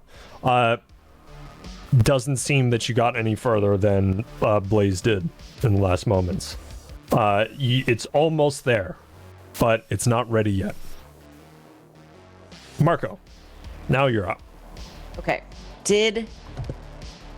I have a potentially useless plan Okay. that might help, but is Richter facing either one of us? He's Or- facing Marco. He's as of facing right Marco, now. Okay. And within probably 5 feet, you'd say, Yes. since he did just get decked in the face. Okay. Yep. There's an item that I gave Marco a million years ago at the very beginning of this that I didn't think I'd get to use. Okay. He has a can of glow-in-the-dark spray paint. and he wants Okay. to try to spray it in Richter's like face to try to like discombobulate him so he can't see. Okay. Give it a shot. What would I have you roll for that? Roll your spray can skill. Yes, my spray can. Well, there is a skill for like art. Paint, draw, sculpt. Do you want to you do take that? Any ranks in that? No, absolutely not. But I'm just saying there is technically.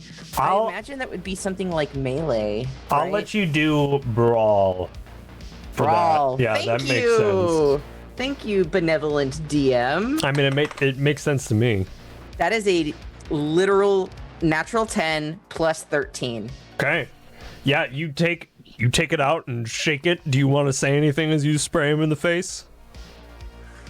I don't think he can say anything because his jaw is broken. Yeah. He's just like just like growling and Yeah. You spray him in the face, just yelling like blood in your mouth. bastard! Yeah. And I'm guessing that is his action, right? yeah. Yeah. Richter seems unfazed as he just with one hand pushes you.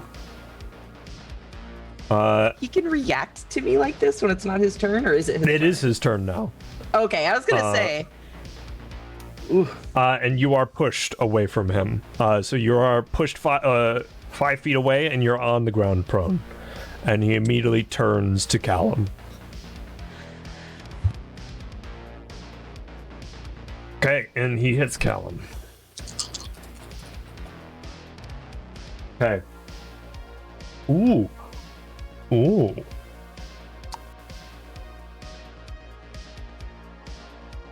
Which one of you wants to roll me a luck roll? I'll do it. All right, go ahead, Riley. I'm gonna re-roll the roll. Okay. I'm gonna re-roll it again. Gonna re-roll it a fourth time. At this point, it's sunk cost fallacy, but I don't care. Okay, that's a 15. Okay.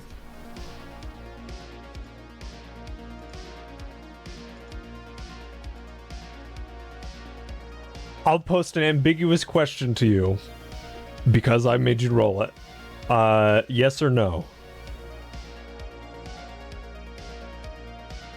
I don't like that, Cameron. I don't like that, Cameron.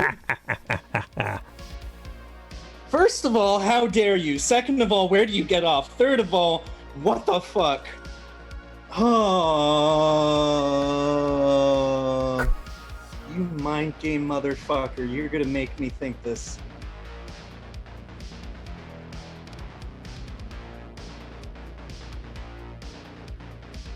You know what? I'm an improver. I'm a classically trained actor. I know the art. Uh-oh. Yes, Okay. and All Oh right. boy. So Richter strikes at Callum and gives him just a devastating body hit. And you hear bones shatter, and you hear something else shatter. As the four of you feel a new wash of pain fill your systems, as the ooze that Callum was carrying shatters, and just like as the vial breaks, directly like sinks into his body in just a full injection. Okay. And it's what's your dexterity? Your reflex actually. Metal. Wait, like base reflex or Because okay, cool. Then Callum will be going first. And no.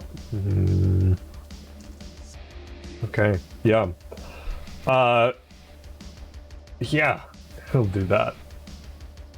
Callum will take out a shotgun just from inside his coat and put it right into Richter's stomach. And let loose. And hits. What is that? Okay. It's one more than I have.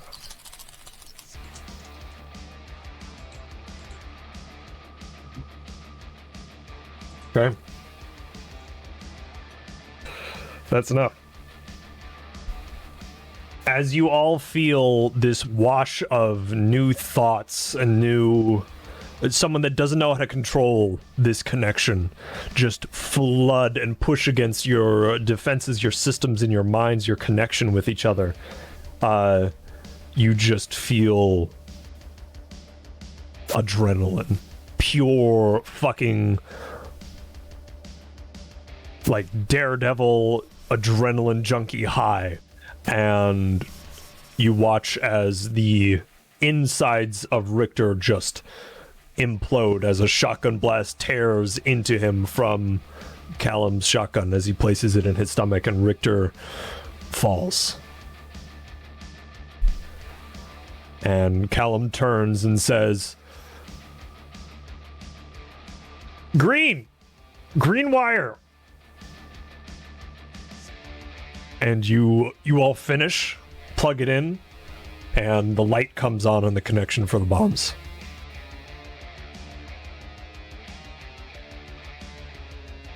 I'm gonna turn the elevators back on.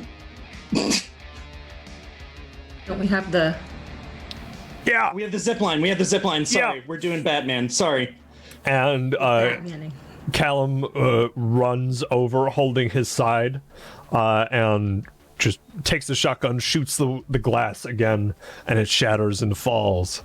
And he tosses it to the ground, stops, thinks again, and picks it back up and puts it in his coat, and then reaches in and pulls out what looks like a repurposed sort of rocket launcher, and shoots it off towards a nearby skyscraper.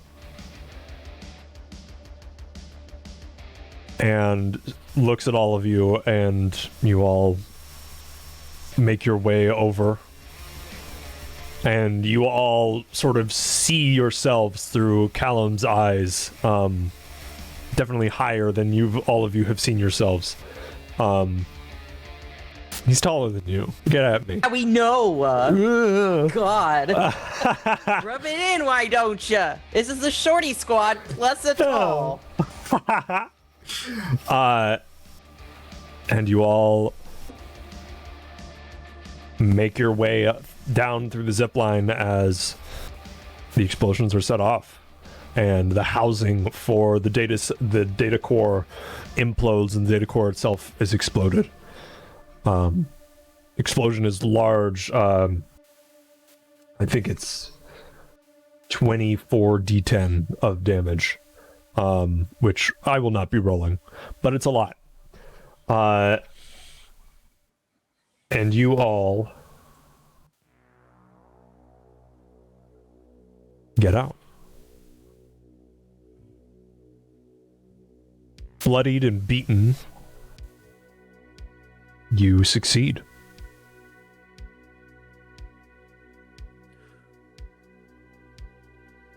And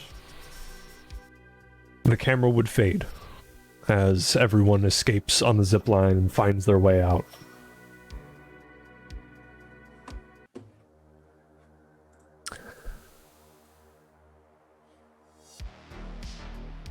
And years later,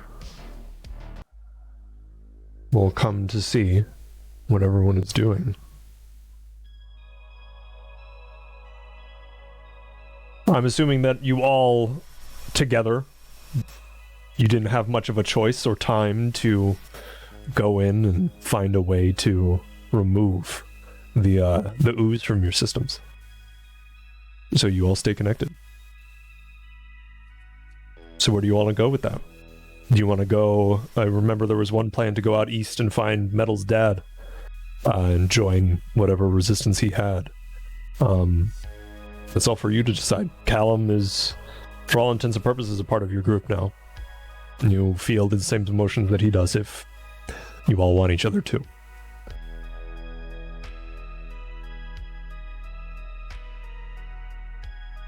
I think it would make the most sense because that was the one thing we talked about. Metal really wanted to find her dad, so Nope. I imagine at some point we would have felt the way she felt about wanting to find her dad too. So it's just Absolutely. like oh god, we gotta do this. We gotta help Metal. Yeah. Absolutely.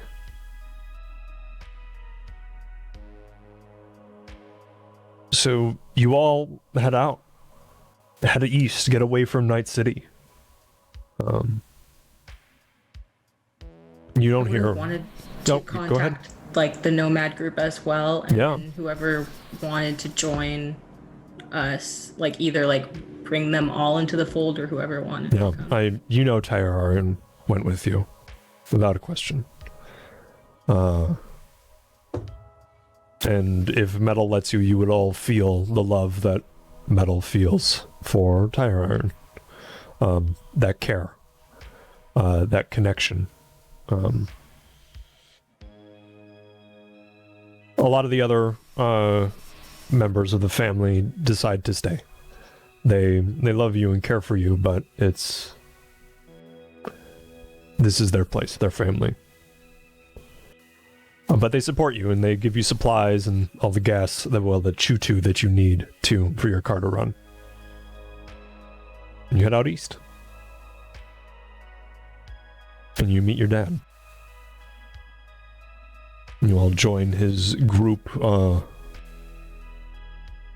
as of right now, unnamed, according to him. And he makes jokes about it all the time, like a dad would. But years go by. You all find your places here.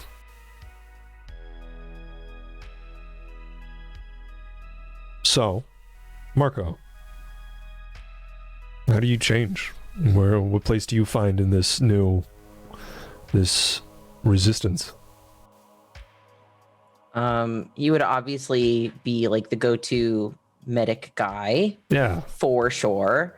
But in the less dangerous moments, I think he would be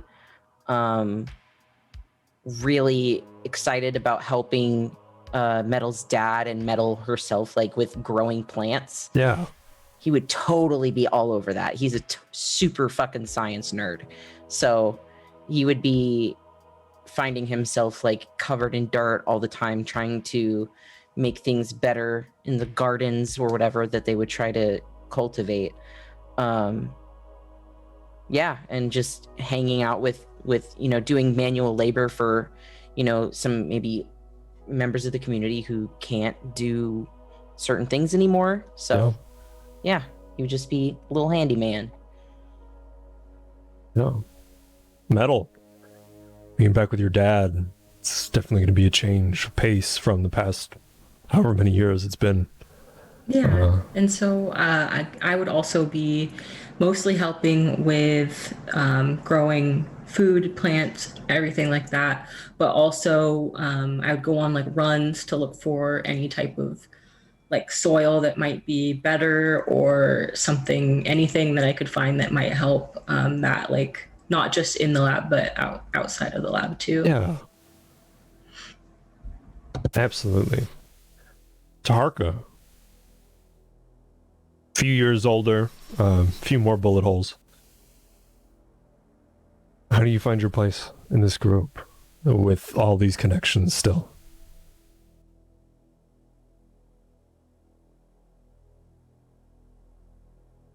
Taharka still does what he can to broker deals and get the trades off, but he becomes a little bit more heavy-handed in his approach.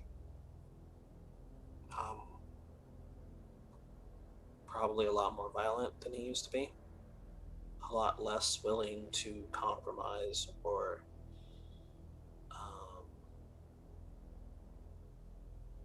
look for a non-violent solution.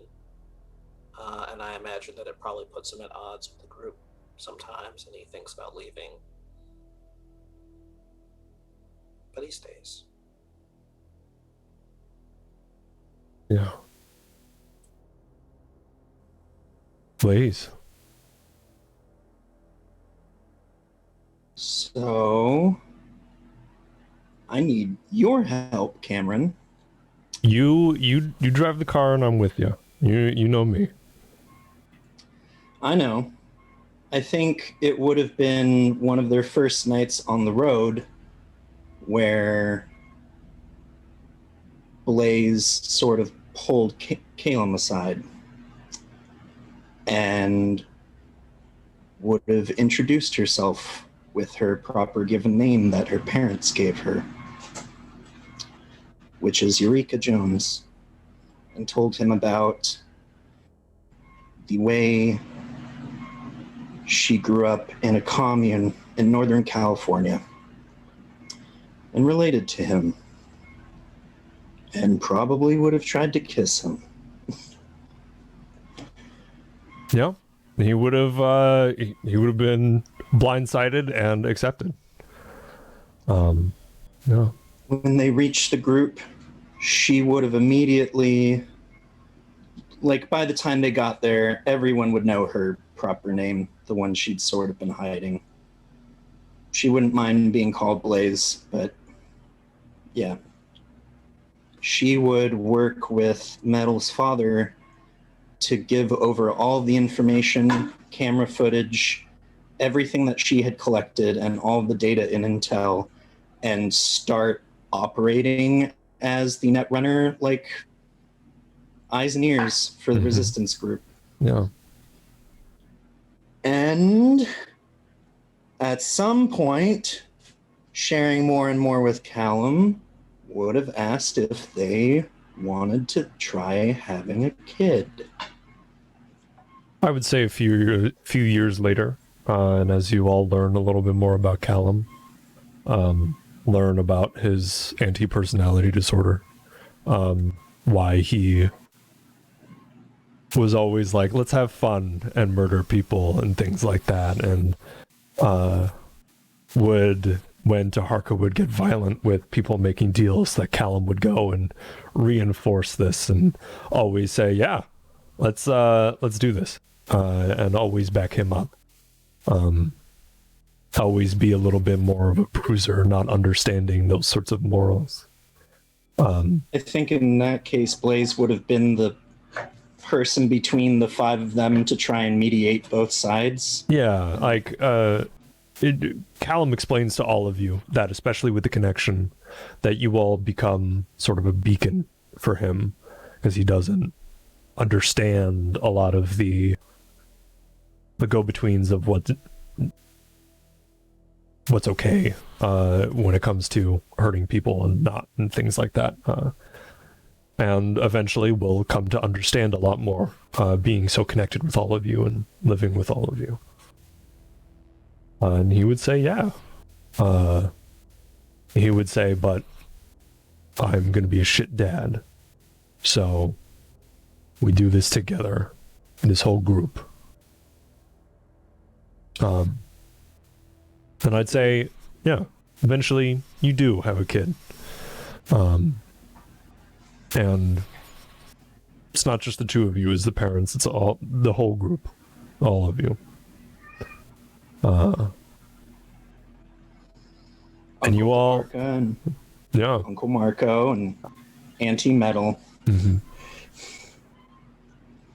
you all start to make a new life outside of the exploitation and the immorality and the rat race of Night City and the American wasteland. Every once in a while, you'll get a phone call from an unknown number or an unlisted anything, and have a chat with Blackheart, and he'll tell you what he and his siblings have done and what they've created in their own home, in their own space. And you'll find that he truly was just a soul locked away. None of you really have any more contact with anyone from Night City. No one knows where you went.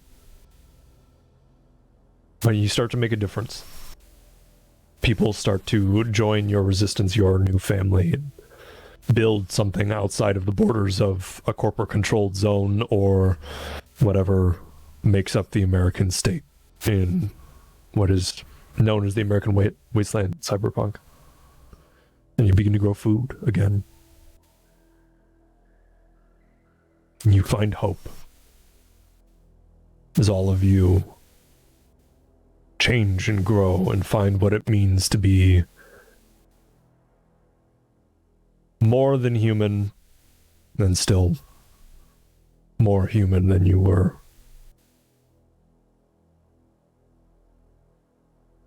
And that is where our story ends. It has been an absolute joy, personally on my part, playing with all of these people and telling the story with all of you watching.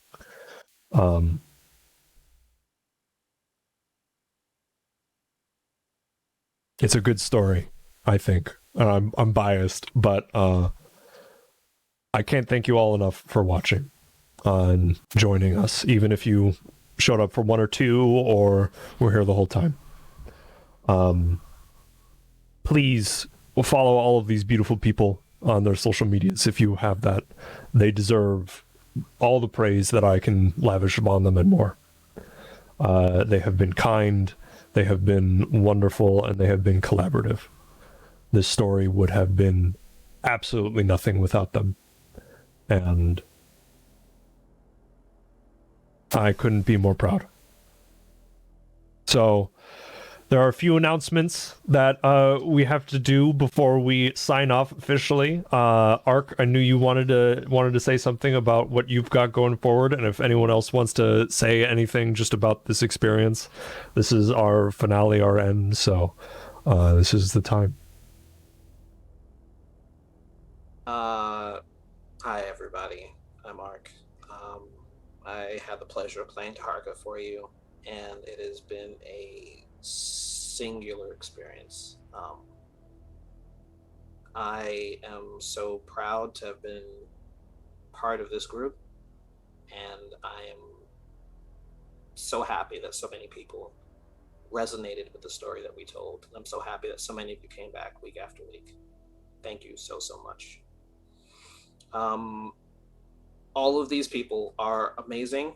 Our game master Cam did so much work, both behind the scenes and in front of the camera, to make this work. He's been accommodating and supporting. I appreciate it. All of the players have been top notch. They're funny. They're awesome. I will try and write up some Twitter posts, so find that on Twitter tomorrow. But I love everybody that I got a chance to play with. And my big announcement is that you will see more of me in the Twitch space starting next week, hopefully next week Thursday, internet and stuff permitting. I'm going to start streaming on what should be twitch.tv/OurDragonBreath. So I hope to see some of you then. Thank you again for joining us.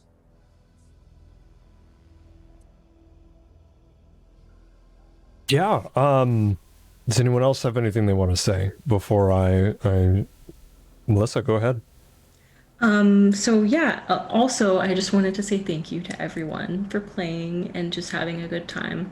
It was so great to get to know all of you, and a big thank you to Cameron for reaching out to me, because this is my first streamed tabletop RPG game, so I'm really excited to continue doing that. So I'm very grateful for the chance, and I'm getting a little bit emotional. But yeah, I'm glad I got to play with you all.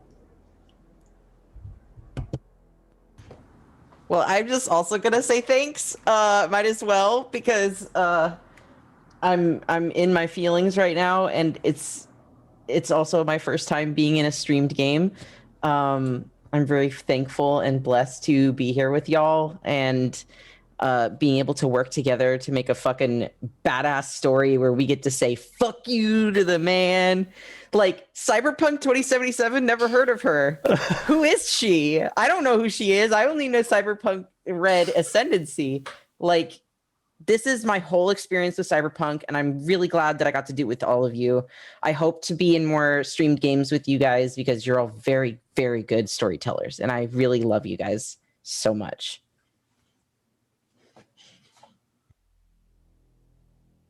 I guess I'll say something since everyone else has, and just want to be very clear. Hashtag blaze it.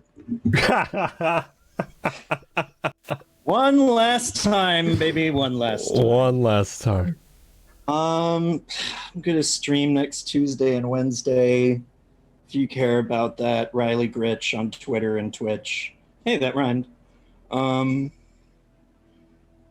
This is the first campaign I've ever completed, so as a player GM, so that's a really special feeling. And I'm glad you are all here for it. And even more so, I'm glad there's a VOD so I can go back and remember all of it. Yes. And enjoy that in the future when we're not playing. But yeah, thank you. Just, you're all great. I think it's evident that. Thanks. Now that I'm not crying, I also have an announcement. I recently hit a milestone on my Twitch, so I will be playing Monster Prom. I will be trying to make a costume to play Monster Prom in. I'm not sure when that will be happening, but it will be happening. And yeah, so come hang out with me on Twitch sometimes, usually on Tuesdays, possibly Thursdays, and Saturday mornings. So. Oh yeah. And with that, the final announcement. Worldsmith Games is going to be taking an extended break as we gear up for our next project. It's going to be a lot larger in scale and a new direction that I'm excited about. But it's an exciting setting that I love. Alternate history. But we'll be heading to Verdun, into World War One, where the horrors of that war help split a veil between what is real and what is beyond what we understand. I hope all of you follow Worldsmith Games on Twitter, on Twitch. Again, follow all of these amazing people on Twitter. With their names below them. And I look forward to seeing you next time. And with that, final time, Cyberpunk Red Ascendancy signing off. We'll see you soon.